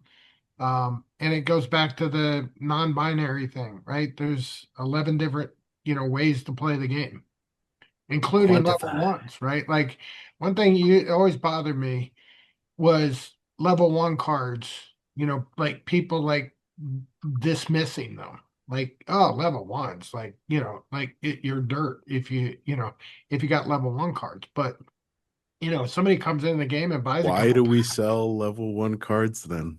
Yes, exactly. So my point is like there should be a place, and honestly, that should be a place where we have the most people over time, maybe the least investment, but the most number of people because that should be a basic way to play our game, you know? I completely Basic. agree. Yeah. There it That's is. basic mode. There it is. Level 1 is basic mode. Bam. Yeah. That's Hey, right. I would Level actually agree 1. with that one. That one's appropriate. Yeah. Call it. Basic mode. Level 1 cards, baby. But I mean, everything is level one, so you can and think about what that does too. Like players can go if they're in the wild Portable. aspect of that, they can go rent, Selenia Skies and Lord of Darkness and Prince Renin and and all those cards are relatively inexpensive to play at level one, so they can have a Yep. full experience, and it's not boring, right? It's not just a group of a few cards. It's you got access to. I don't even know how many we have now, but I'm pretty sure we're coming on 1,000 if we're not there yet. Yeah, I can't wait for that dynamic to come back. Honestly, I think that was one of the strongest points of the game. That was a feature, not a bug, and it's great to see that coming back into the universe here, into the quantified Splinterlands universe. Yeah, I completely agree. And it to add to your point, Dave, not only does it provide instant value for all those 1 BCXs on the card market, but all of a sudden it's meaningful to buy 1 pack of cards. Yes. 1 pack of cards, you get 1 summoner, and starter packs benefit greatly from this. I think starter packs have kind of been one of the unsung heroes on CA. Those packs and their expected return have, I think, far outperformed what most folks predicted they would. And it's because of the opportunity to pull summoners there. And this just amplifies the value of that type of card pack, because all of a sudden you get 1 BCX of a summoner, your deck is viable in a form of gameplay, which is not something that has existed. I don't know if it ever made sense to just have 1 BCX and compete in either novice or bronze, but Yeah, now in the now it old days does. it did. We got to be snobs, honestly, as a community or as the whole group, right? Whether it's the team or whether it's players, the ones that were OGs, like been there since the beginning, like me, we kind of grew up with it. But in the beginning, I mean, we didn't know what summoners were. We didn't know what sneaks were, snipes, none of that Unix. stuff. Yeah, the Unix. Unix. We didn't know those. And yeah, we played level one cards and you didn't know what we were doing, but had a good time. And, we forgot that, that's how a lot of people come into our game, and there should be a spot for them. There should be a spot where they can come in and just play, right? And enjoy it. And that's why Yeah. you asked about the negative stuff I've heard about Frontier. I can tell you on the positive side, I'm hearing from like a lot of like longtime players that, number one, I see their name on the leaderboards, and number two, they message me and say, it's fun, right? Like maybe it's not fun to everybody, right? Like the snob person who's like, like Jingles, I know how to play all these different rules, and I Oh, know my know all fancy the meta cards. and all that stuff, right? But like simple people like me, like I don't want all those rule sets. I just want to be, go there and play and watch my match. And like I even watch the Frontier matches, Oh, hell yeah. Absolutely. Unless I'm trying to cram 5 in 15, then I don't watch. But I'm just like, skip. Come on. Waiting Jimmy, for opponent. nobody does a Waiting callback for like opponent. a fat Jimmy callback. I love it, man. Yeah, I think man, there's so much to be excited about. I think, when there's concerns hiding everywhere, and I do want to segue into and address some of the concern stuff, but there's folks that are there's just so much to be excited about at the moment. And meanwhile, there are some, I think, legitimate concerns out there. You're watching the rebellion market, prices are creeping down. Some of the CA stuff is creeping down. DEC hasn't been this far below peg in quite a while. SPS is, we had a little bit of a hiccup. I want to say 10 days ago. We hit mid 60% of the way to a penny, and we bounced back pretty quickly, and we're hovering back around that 0.7, 0.73 range, somewhere in there. The DEC one in particular, Dave, I'd love to get your take and if there is any concern, your concern around DEC being below 60% of the way to peg. Why don't we start there? Let's address DEC and get your thoughts on the DEC situation. Yeah, I was asked this the other day, and I said, look, I'm actually fine with it coming down, and personally, actually rooting for it, right? Because if I can buy things cheaper, that's just kind of how I like to do things. Like I don't really want to pay more for something if I could buy it for less. I think for the Not me. game, yeah, you always want to pay more, Jimmy. I try to pay more than absolutely. So 100%. So yeah, so as far as I'm concerned, we're at that point where there is more sellers than buyers, right? There are people that are, you got several groups. One that, they're just never going to let go of the past, right? They're here, they got burned, they overpaid, the prices have come down, they're not looking to put any more money in, they just want to get out. And and it's a matter of, do they sell here? Do they sell lower? Do they sell on a bump? And, typically in a market that's very common, very normal, I come from the financial world. It happens all the time. And it's a capitulation phase.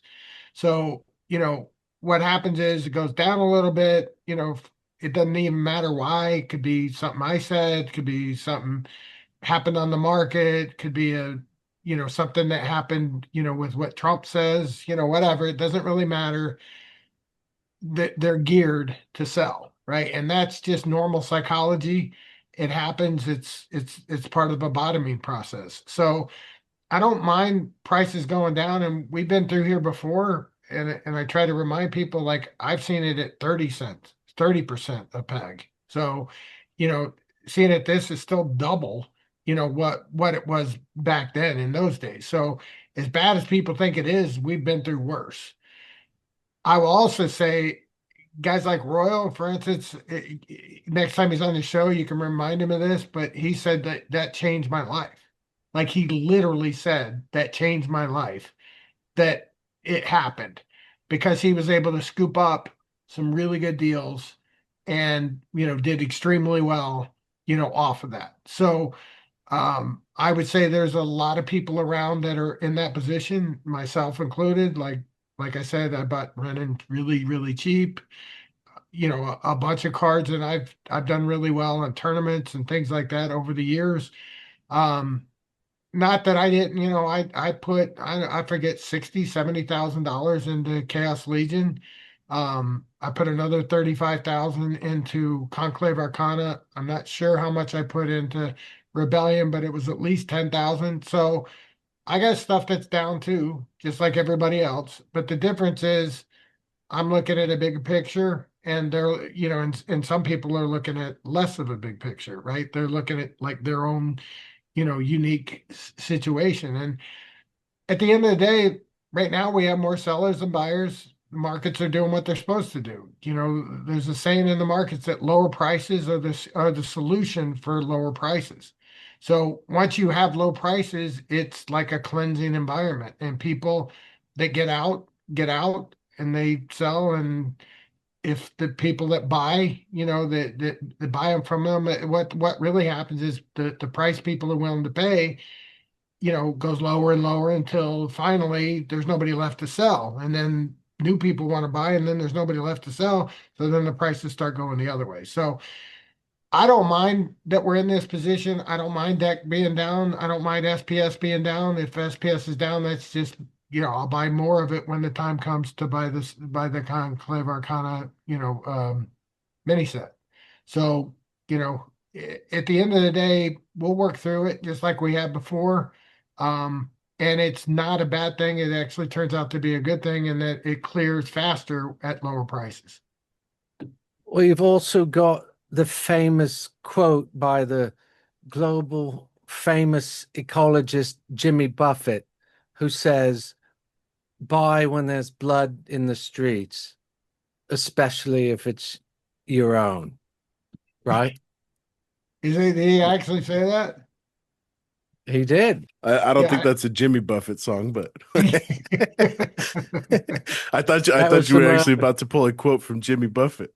Yeah, there's another, there's a bunch of those, like another one's if you find out who's swimming naked when the tide goes out, stuff like that, So yeah, I Yeah. mean, at the Yeah. end of the day, that's kind of where we are, like it's a buyer's market. Like if I had an infinite amount of money right now, I could go buy land, I could go buy cards, I could buy SPS, I could buy deck. I mean, there's just so many things that I mean, today I paid $25 for a Frontier Black Foil rare.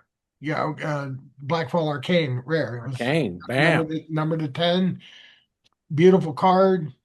There's 10 of them. It was $25. I'm like, for $25, I'd buy the other 9 each, right? So for $250, I'll own every one of these cards. So maybe it gets a little cheaper, but I don't really care, right? So that's what happens. When you get to this point, you can take your pick as a buyer. That's why it's called a buyer's market. And you pick and choose which thing you want. And then the people that are selling, they sell, and and then they're done. Which when it does turn, they won't be left to sell. Like that's kind of how it works. Speaking why they- of buyer's market, I've got it pulled up on my screen share at the moment. We talked about it a little bit during the TP call.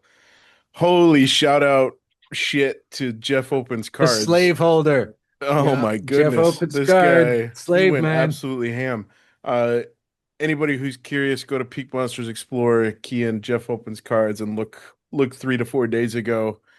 This is a better part of 10 grand. And he bought what was it, like gold foil alphas and all Tons of sorts of gold foil crazy alphas. gold foil stuff. And yeah, so to your point, Dave, folks are gonna be it's the best. I think I really like that quote. The best solution to low prices is low prices. And we're witnessing it right here. Yeah, holy shit. I mean, that is how it happens, and it's always nervous and it's scary, and being from the financial side of the place, I've dealt with clients in all kinds of markets from the 87 crash on past. I got into business in 85. So I've been through them all. I've been through, they locked down the market for a week, and people were talking about them opening up like 10% of what it was. I mean, there's all kinds of crazy stuff. Um, but at the end of the day, it still all boils down to the same thing. Like, don't invest more or don't put in more than you're comfortable with. Like, that's rule number one, because if you do, the market's going to find a way to get you. That's just how it is, right? You're going to sell at the wrong time if you put yourself into an uncomfortable position, because the market is going to zig when you thought it was going to zag, right? And all of a sudden it doesn't happen the way you think, and then you think there's a problem, and then all of a sudden it's like, oh, like I got to get out now before I lose everything, right? So rule number one is don't invest more than you're comfortable with. And then number two, buy low, sell high. Pretty simple, right? Like, when things are cheap, as well as I do what's cheap and what's not. I don't have to come in and tell you what's cheap and what's not. Everybody, can kind of see that. So, it's really those two simple rules. And then, the other thing that I would say is try to not let the narratives mess with your head, because whenever something's down, there's of course there's a reason for it. It wouldn't be down if there was, it's like when things are up and can never stop going, like right now, silver. I mean, I've been a big proponent of hard assets over the years. And now we're on one of those little mini tears, for silver. It's like breaking out of a 40-year, Where are we at with silver? it's like 53. It's just, Woo! No way. yeah. Bam. I've got Breaking like out. a handful of silver quarters in my drawer over here. Yeah, and No, I tell I'm people, kidding. like, when something like Yeah. that goes, once it breaks out, I mean, the next stop is really 100, because it's Yep. how people think, right? Like for 45 years, Well, it's it's also an been paying the indicator of the 50. economic circumstances Yeah, too. but The I'm saying, but precious that's metals the go up. point. Yeah. There's a Yeah. reason, right? There's a reason why silver is a good buy. There's a reason why when it was down, right? So you kind of got to Woohoo! sift through all the stuff, right? And it's the same thing it was, a year ago when it was 24, right? It's the exact same, like mechanics behind it. They were still printing a lot of money. The Fed was out of control. Every time there was a flaw, they put more money in the system. It's just now people are paying attention to it. And it'd be the same thing with Splinterlands, right? Like right now, yeah, I mean, so and so selling and so and so selling, and look at the prices going down, and so yeah, I mean, there's going to be reasons. I would just say the main thing that I try to focus on is just try to understand, what's real and what's not. There's so many, like we're in the best position we've been in a while as a company, right? Like we're producing stuff, we're putting stuff out, we're making changes, we're doing it on a relatively rapid levels. A good chunk of the people like it, despite what you may read in Discord. Good chunk of the people like. What's funny is I get a lot of private messages, some negative private messages, but most of them are positive private messages where they saying things I'll like, stop doing that, Dave. I'll "That's knock good." it off. Say what? I'll knock off the negative private Yeah, messages. thank you, I'm Jimmy. kidding. It's been years since I've done that to you. But I mean, the point is, like, it's not that hard to see, that things are turning, but you don't see it reflected in the price because such and such is selling for whatever reason. Like sometimes people sell too, like Bitcoin's up, I'm missing out. Bitcoin's making new highs every day, and I'm at lows on Splinterlands, since I've been here and lost whatever 90% of my money. And that's a powerful thing, right? Like people like say one day they think about that and they're like, oh God, I get, like I look at it and say, hey, is it a good buy here at this price? And why? What do we need to do? We need to bring in new players. Are we doing that? Well, we've now got more new players in the mode we just created than all the other modes combined. So we're doing something right.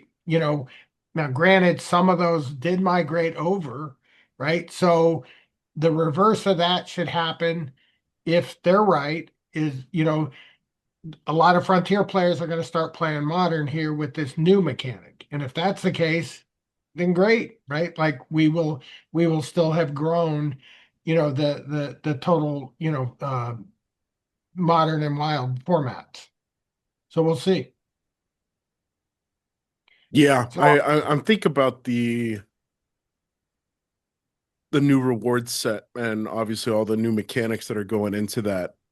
I mean, with the kind of flurry that we saw in response to Frontier, which is for all intents and purposes a completely siloed version of Splinterlands, where 99% of the assets have no bearing on ranked or on Frontier, vice versa there. Um, the amount of impact that's kind of waiting to be released with this reward stuff in conjunction with everything else that's going on in Web3, all these games closing up shop and uh, you know, moving on and folks left without a fun game to play. I really like our chances. I think this represents and on top of that, we've got mostly reasonable prices to play the game at.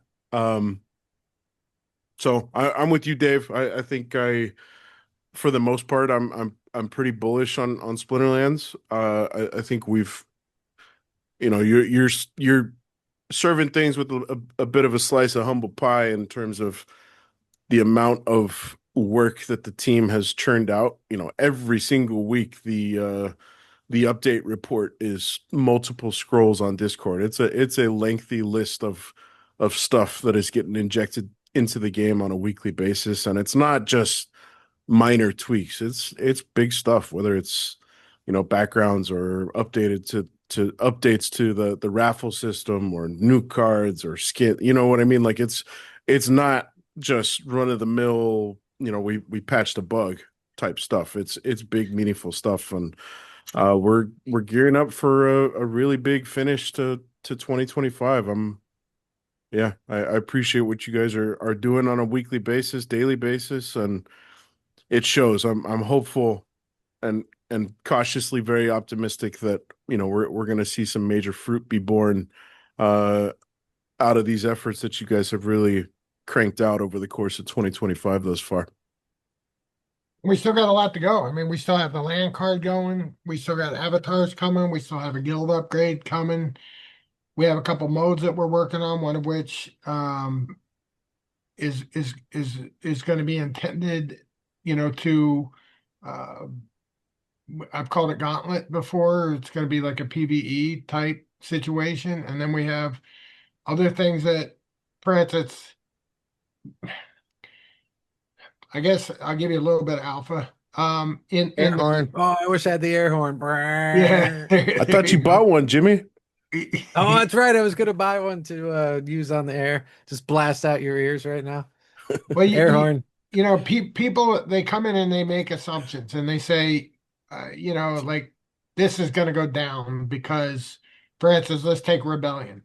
Rebellion's going to rotate out whenever it rotates out. Let's say 6 months from now or 12 months from now, whatever the number is, right? And then when somebody says it's going to roll out, then they're like, oh, it's not going to be any good on land. So what am I going to do with my Rebellion cards? Well, the answer is I can't put them on land and I can't play them in Modern. So the only choice I have is to play them in Wild. And I don't want to pay 2,000 for a pass. And so therefore they're worthless. My cards are worthless.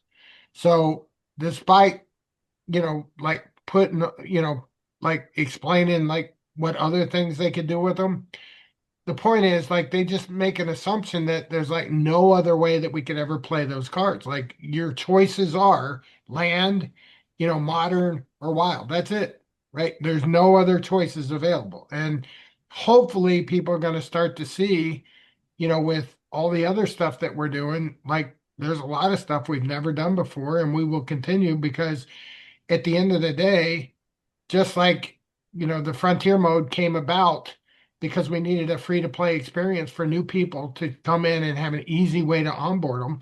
That was a huge need that we had. So that's why we built a whole mode for that.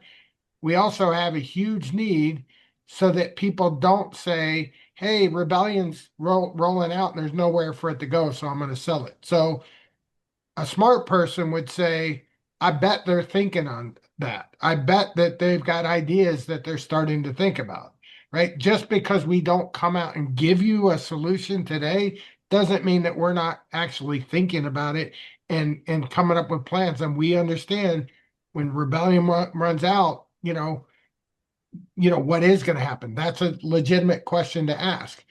And my point is that, yeah, we're going to be, I'll put it this way, just like we need to address whatever issue is in our way, they're like obstacles.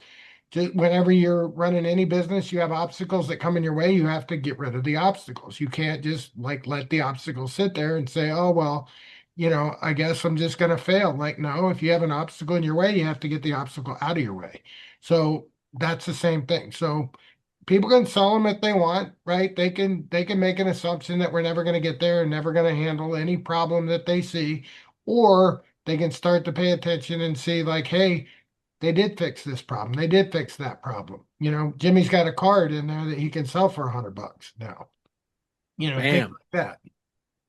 Did you just say bam, Jingles? That was Jimmy. Oh, all right. What? I think Bam. Jimmy's got. He's got. He's got. He's like got them recording. bam Tourette's. I was like, Yeah. bam, $100 cards, bam, Bam. Tourette's. Hey, bam. Have you seen this? Have you heard about this? Bam. Oh shit. Hey. So anyway, we're going to keep plugging along, and if that goes down and people don't, they don't want to hang. I mean, I got some people that tell me like we're going out of business by the end of the year, like it's certain. And I'll bet you $10 that doesn't happen. Well, $10. Anyone who I'm not wants to gonna take me bet up that. on that bet? Yeah, I DM should me. tell them. I'm going to send I'll them take over to that Jimmy bet. Yeah.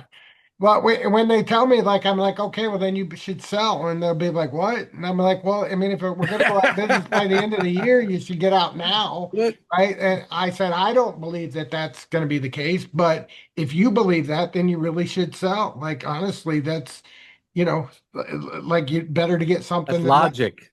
Right. That's logic. But, It's funny that the reaction is what? Like, why would Yeah. I sell? yeah. Wait, why? Yeah, he I'm just actually came back trolling. and said, I'm going to wait till I'm going to go down with the ship, right? Like, that's what he finally said, like, yeah, you're going to go down, but I'm going to go down with you. I'm like, all right, that's up to you. I mean, honestly, But sometimes. don't try to make it go down. That's the Yeah, difference. Don't yeah. go in there. Don't try to make it go Yeah. down. Come on. Yeah, Come true. on. I mean, look, I understand, like, in the past, people, they got their way by making a lot of noise. The squeaky wheel, you make a lot of noise. Gets the grease. Gets the Yeah, grease, yeah. baby. There you go, Jimmy. There you That's go. it. So, but I mean, that doesn't really fly as far as I'm concerned. Like, like for instance, the conflicts, the variation between the regular foil and the black foil was extreme, right? It's just a fact. Anybody could look at that and say, hey, it's wide, right? And when I say extreme, just wide, right? Is it too much? Well, now you can kind of look at people and you don't have to have people that complain about it, right? You just have to have people rationally tell you like, hey, it probably is a little too high, right? And I've had a lot of people that said, that's not a good experience. Even guys that are on the positive side of that, like they even got some big black foils, and they're even like, honestly, I got lucky, but I kind of feel bad for the guys that didn't. So I'm going to address that, not because the guy yelled at me, but because he brought it up as a legitimate point, right? So when people bring up legitimate points, I'm going to listen to them. If people yell about it, it doesn't help. It doesn't move me any faster. Like I'm too old to be motivated by stuff like that. Danny Glover. Is that your new nickname? I'm too old for this shit. Yeah. Bam. There it is. There it is. It's true, but I will say we have a passionate community though. It's really amazing. That is also true. I think, true. to your point, Dave, I think and in defense of the community. I'm not going to say that all the behavior is defensible, but in defense of some of that states, oh, we're going out of business by the end of the year, and oh, the sky is falling, it's time to get out. We've been conditioned over the years, we keep harping back to, or I keep harping back to you issuing in such a great change of change. And it's something that's long overdue. And unfortunately, for folks who were here for the first 6 years of Splinterlands, change kind of came when I got to be very careful about how I articulate this, but maybe I just leave reading between the lines as an option. Change was not swift, nor was it wide reaching, and I think gone are the days that is the status quo. I think the new status quo is, we're constantly evolving, we're updating, we're zigging when we need to zig, and change is the only thing that is going to be constant. So I think, I do feel for some of the community members that feel like, that they spout negativity towards you and feel like this is, they're not yelling at you. I think they're yelling at, this is what we have known historically, and you just happen to be the figurehead, the talking head that I can bark at now. I think we've already seen a whole lot of those voices kind of turn around, and I think that's just going to continue as you keep, issuing in these big sweeping new changes and new ways to interact and engage with the ecosystem. So culture is one of those things. It's, we're attempting to like boil the ocean with a cultural change, and we're slowly but surely getting there. So don't get discouraged, Dave. We appreciate what you're doing, man. Well, thank you. And a couple corrections. One, I'm not doing it. I mean, honestly, the team, there's a lot of people that are doing stuff. I'm not one of them. I just, You're check the in. Jeff Opens cards of this operation. Yeah, exactly. Get back to work. I got all my minions, doing Slave stuff. driver, bam. But yeah, they're getting stuff done. And I would agree. Like, honestly, I try to even like, I try not to block people. There's very few people I block.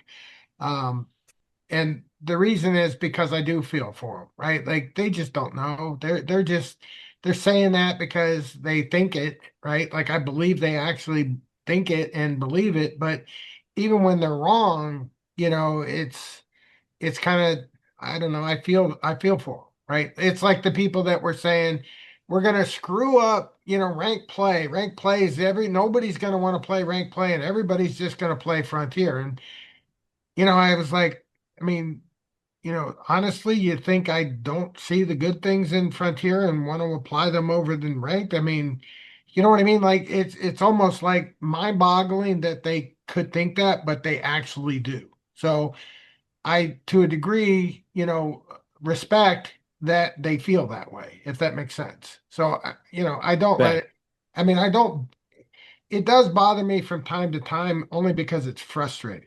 It's like I want to move, I want to go, 500 miles an hour, down the road. And, sometimes I got to go 10, because there's a wreck or something like that. And I got to deal with it. So it's frustrating because I would like to do more things than we do, but we can only move at the speed we move. And there's a lot of factors into that, so that's why I get frustrated, but I really don't hold any animosity against anybody. I do think, if I could give anybody advice, if you want to sell, you're better off not to try to talk everybody else into selling at the same time. Like, that's counterproductive.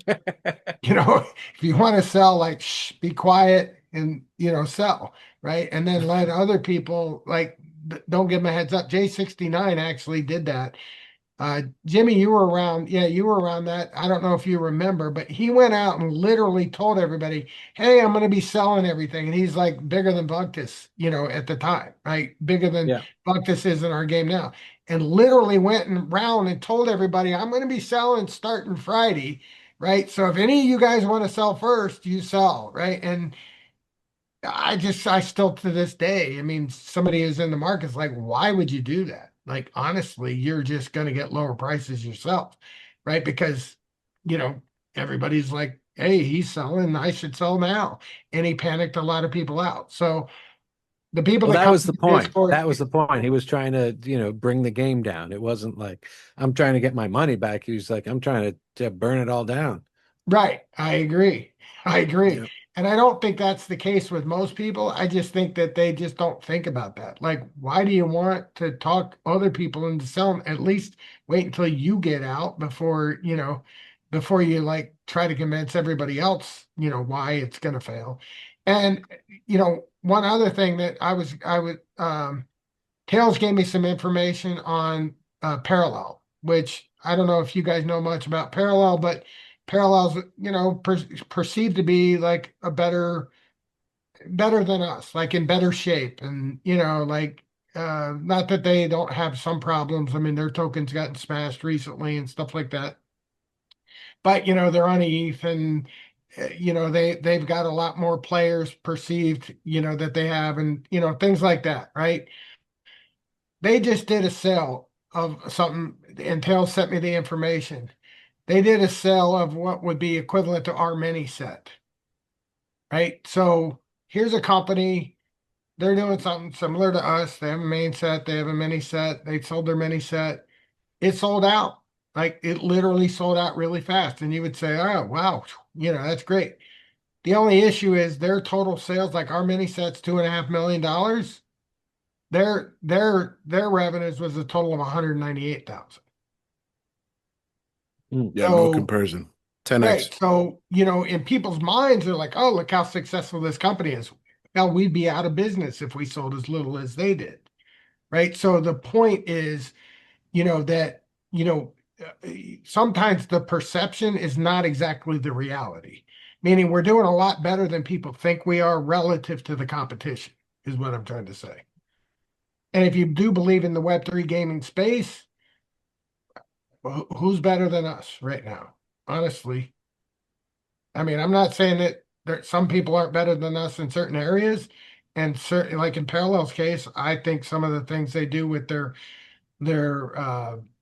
variations and skins and things like that, I think are excellent.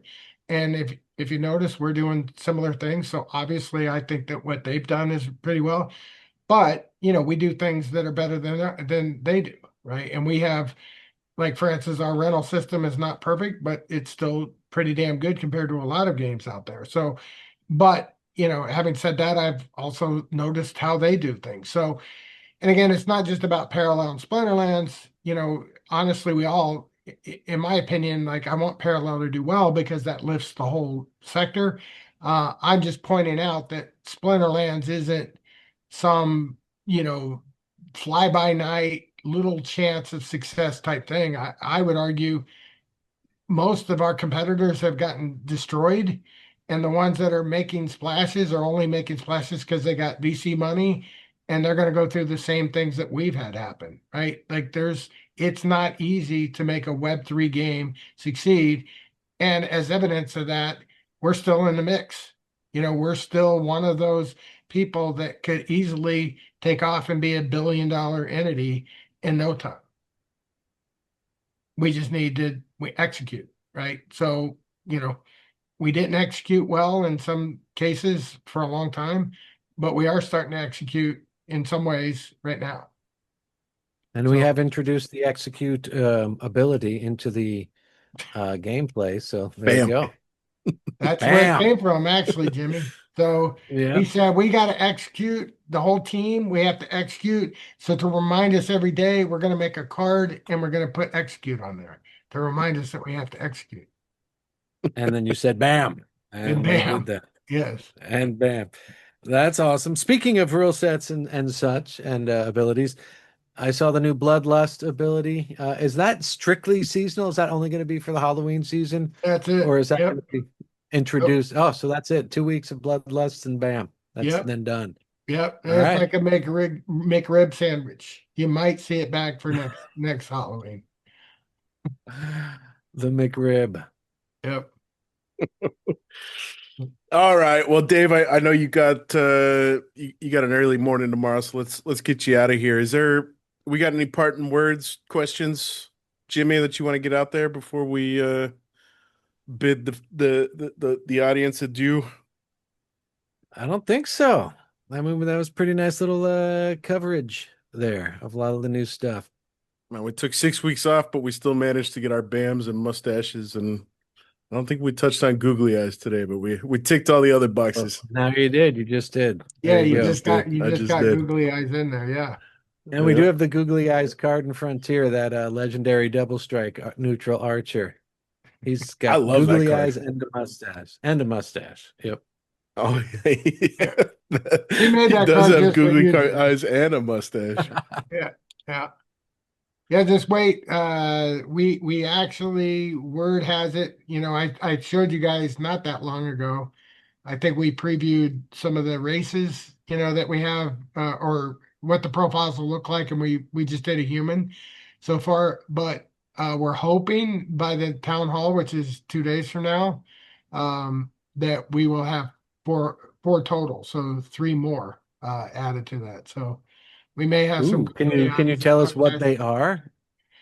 I don't remember the exact names. I heard something either elf or orc. So, I kind of transpose them in my mind since, we used to have a lot of elves and orcs. So I don't remember which one it was, but we definitely have one of those, and I don't remember the others. But we're gonna Well, find out. orcs are actually the origin of orcs is that they were Unix. elves that were tortured. Yeah, They were eunuchs. They became eunuchs. Orc eunuchs. They became eunuchs. No, they're elves that were captured by the Dark Lord and tortured and twisted into the form of the orc. I see. I did. That's why I listen to People's Guild. Religious. That's right. That's why everybody listens to People Guild, just for that kind of information right there. There you go. Bam. That's Yeah. why Jimmy's a full-time employee. Bam. By the way, Jangles, I got a question for you. Typically you're the one asking the question, so I'm going to put you on the spot here. You got a show you're spawning, with Keegs, right? And now I heard the rumor that Jimmy's like gonna go off and like branch off. He's kind of like All in the Family. They kicked out the Jeffersons, and that became a new. Is that true that Jimmy's leaving you? Jimmy's a wandering soul, Dave. You can't pin him down for too long. Jimmy, I think we teased it out a couple of months back, and then summer came and life just got in the way of everything. But yeah, you're absolutely right. I mean, Jimmy has long wanted to do his own kind of TPG offshoot on the road featuring Fat Jimmy, or Come Trip with Jimmy by Fat Jimmy. Road tripping. Road tripping. Road tripping with Fat Jimmy. Yeah, something like that. And live streaming some. I mean, I won't spill the beans. I'll let Jimmy talk about it when Jimmy wants to talk about it. But just general Splinterlands fun and excitement live. It's all got to be the live stream, of course. It's the only way it works. And just kind of go from there. Do some. So I got a little alpha here. Like I'm putting out some alpha there. Just a little think bit. so. I mean, it's all little in the bit. discussion Yeah. phase there. Want to do some gameplay, some land action. Just focus on all those little things there. Some All the fringe psychedelic stuff. talk. That's right. Totally. Talk about Maybe some amp psychedelics. sales. Are you gonna? Oh man, you'll get a discount. 10% off if you're paying SPS. Bam. There's the movie with Mugatu. You know who I'm talking about? Oh, Zoolander. Yeah, Oh yeah. Zoolander, They have the thing in the background, the spinning thing, and that's going to be Jimmy. He's gonna be on that thing. I was And I'll have that picturing like haircut, Gene too. Wilder going into the crazy river in Willy Wonka, but Mugatu works too. He's got cooler hair. Gene Wilder. They both have pretty wild hair. I like them both. But yeah, I mean Gene Wilder. I guess we could turn this into a little bit of a general call for, we're coming up on episode 150. We are trying to cook up something fun for 150. It might be a live stream, it might not be a live stream, but we've been doing this podcast for a couple of years now, and steadily grown the listenership across YouTube and podcasting stuff. And the vision for quite some time now has been to support other content creators and give them a little bit of a leg up on establishing listenership. And originally Jimmy was going to be offshoot number one, and then Keegs had the idea of doing some DAO related stuff. And yeah, we published, as I mentioned earlier, we published his first episode of Under the Hood featuring Keegs about a week ago. So hopefully there's some cool stuff coming. If there's some other content creators out there that would like to take advantage of the TPG umbrella, holler at me. I'd be happy to entertain some conversations and have Jimmy and Keegs and a whole bunch of other folks running their own respective shops. So yeah. Now, does that mean that Jimmy's gonna retire from the People's Guild, or is he just gonna be like a guest? There's a big fat asterisk in the contract. Only way I'm out of here is when Jangles kicks me off like he did for 6 weeks for bad allergy, which is what I did try to redeem a little before with the Buffett. I will say, Jimmy, like I thought I had a little bit of leverage with Jangles and said, until you get Fat Jimmy back, I'm not coming on your show. And he's like, that's all right. I'm just going to go to AZ, and I'm going to pull AZ in on that. And so I was quick enough to get to AZ, and AZ stood up for you too. So, that's what I heard. AZ was like, nope, if Jimmy's not there, I'm not there either. Yeah, exactly. Bam. No Jimmy, no jam. Yeah, no jam. The people love themselves some Fat Jimmy, man. Yeah. Yeah. And the Jangles. No Jimmy, no Jangles. No Jimmy, well, no are you Jangles. going to be on Twitch then? Are you going to do Twitch and do drops and things like that? And like that would just make sense, right? Like I do Yeah. YouTube, Twitch, and that whole thing, and open stuff. Yeah. We got to Yeah, figure that yeah. one out. I don't know how to do. So we operate everything through Zoom. So if there's any listener out there who is very Zoom savvy, shoot us a message and help us learn the ropes on how to integrate Twitch with Zoom. That would be awesome. Ooh, yeah. Yep. Yeah, I'm Yep, pretty yeah. sure you could do it. I would say Tails would probably be your best. I mean, he's pretty proficient at that. Well, that's but good. maybe- Totally. Yeah. I'm Word. pretty sure Yeah, you no, can that's a do good you idea. can do That's both. a good idea. Okay. Well, we'll take a look. That would But be good. Oh, that's right. Yeah. I got to go watch some Twitch and get that arena card. The big Yeah. did you guys get your arena card yet at all? Any BCX? I haven't yet. No, I haven't been able Nope. to spend enough time to I get keep one. forgetting. I just got to go do it. I think I got one copy. It's a rare. Damn. Is that right? Yep. It's Sounds right. Yeah. Rare. Oh, I did finally, after swearing off Gladius packs for months and months because I could never get the final copies of Tatiana that I needed. That's the one I'm missing. I can't get that one. Again, dozens of others. I finally said F it and pulled the trigger, and I pulled 3 BCX, 2 of No, which how many completed packs? by 100, 105. I just have so many I might have merits, to and they're do just sitting there. Yeah. That's about time. I just did 50 Frontier packs. Did you I get think I anything got good? 4 summoners. I think I got like 4 summoners in the whole. No, it was actually awful. It was horrible. I think I literally got like 4 summoners. I have not got a legend yet on my Frontier. How is that possible, Dave? I don't know. I just opened I'm not complaining because I did get a Gopar Arcane. So insult to injury, Dave. I just opened 3 packs and I got 2 legendaries. there you go. What? Just I'm now? telling Are you you. serious? Well, like 20 minutes Wow. ago. Yeah, I'm I telling you, got Mr. Googly Eyes and the salamander. Nice. Yeah. I mean, it's not easy to win. Of course, I do have the 2 legendary summoners that I bought, the arcanes. So that helps. But yeah, I don't Ooh, have are any there- of the legends. Are there more cards? I know we had the 2 new cards introduced into Frontier. Is it Oh, yeah. plans to kind of trickle in? Is that the deal? Yeah, we're planning on having a couple new trickle. dynamics coming out in the future as well there, Jimmy. So Nice.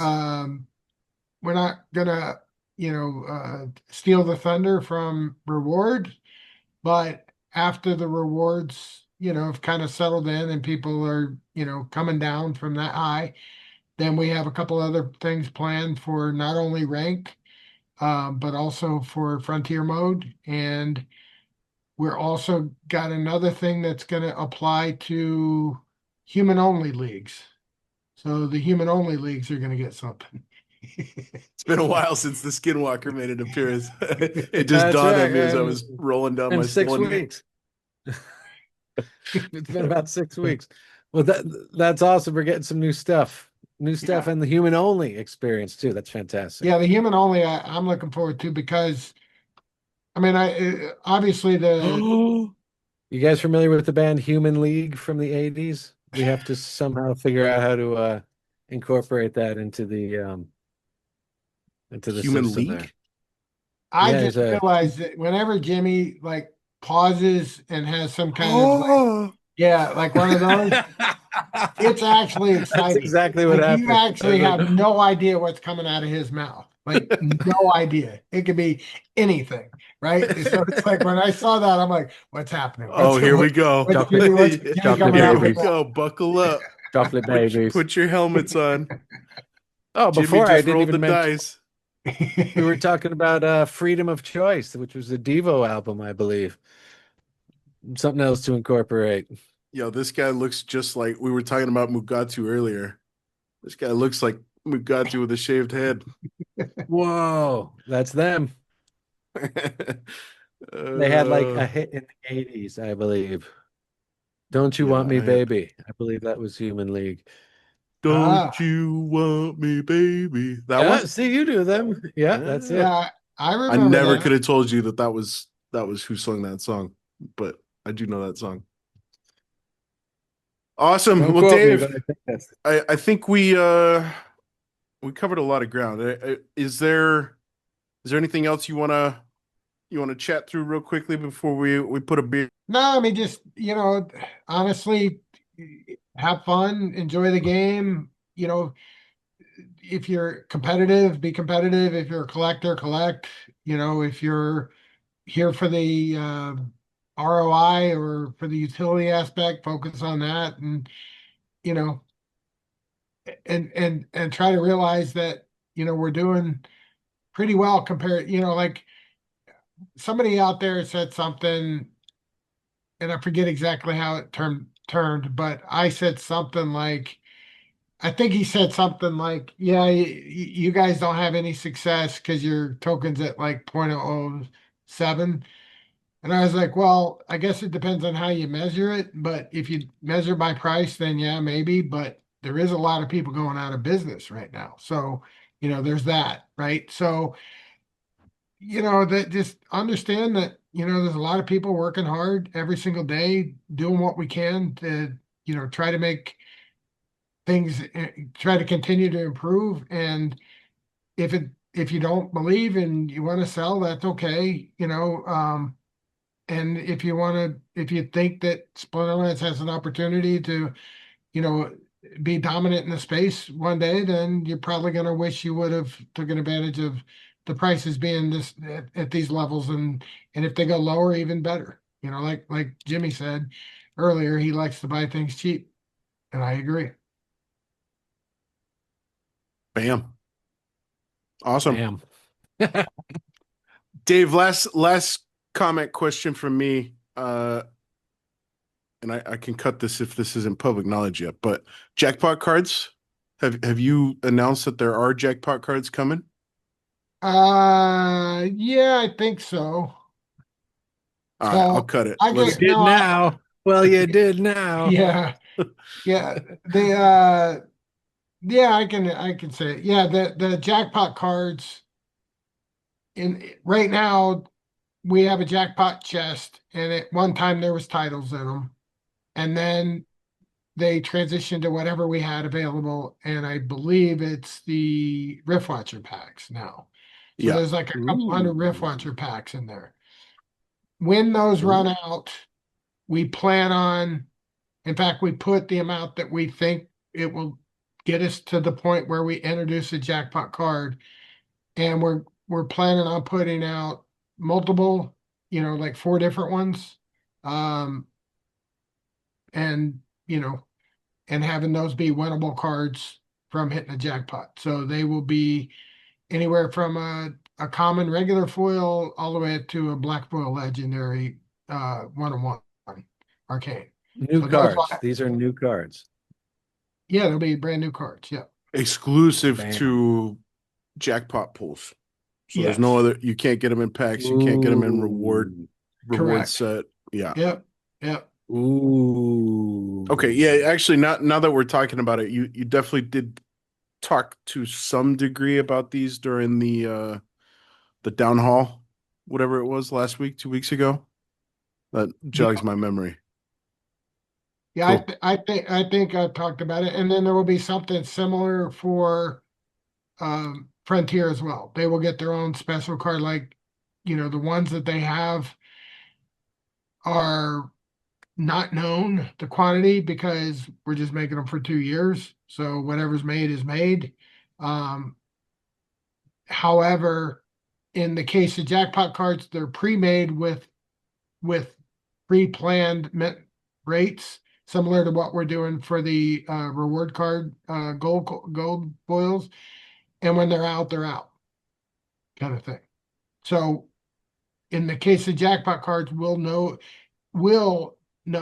meaning the team, but you as a community member and a player, you will know, oh, there's only X amount of this card out there. And if you want it, you're probably going to want to get it. Meaning it's not like going to be easily available. So kind of like the Yaba card model. Yeah, A correct. little bit. Yeah. Yep. Cool. Awesome. Well, good stuff coming. Town hall here in a couple of days. I didn't realize that you guys had a town hall happening this week. So Yeah, it's like there's less your than like 34 and a half hours from now. yeah, there's your announcement. Ooh. If you want to Everybody. set your alarm. 34 hours from now. Yeah. I should be there. Cool. Awesome. Well, Dave, always a pleasure hanging out with you. Appreciate you taking the time to hop on and talk shop with us, man. It's good to be back in the saddle. Jimmy, welcome back. Yep. Your band has Thanks been for letting me lifted. back on, redeeming myself for my shameful performance of the past. Jimmy, it really won't wasn't happen that bad. Don't let it. Oh, it was terrible. It was terrible. The one in the middle of the episode today was a little bit better. Just a little. All right, everybody. Well, hopefully you enjoyed the show. It's good to be back. 6 weeks away. Hopefully we weren't too rusty for y'all today. We'll see you guys at Town Hall here in a couple of days, and keep an eye out for episode 150. Either next week or next week. We will be trying to do something fun and interesting to celebrate the milestone episode of 150. So stay tuned. In the meantime, thanks for tuning in. You have been listening to Greasy Dave on the People's Guild.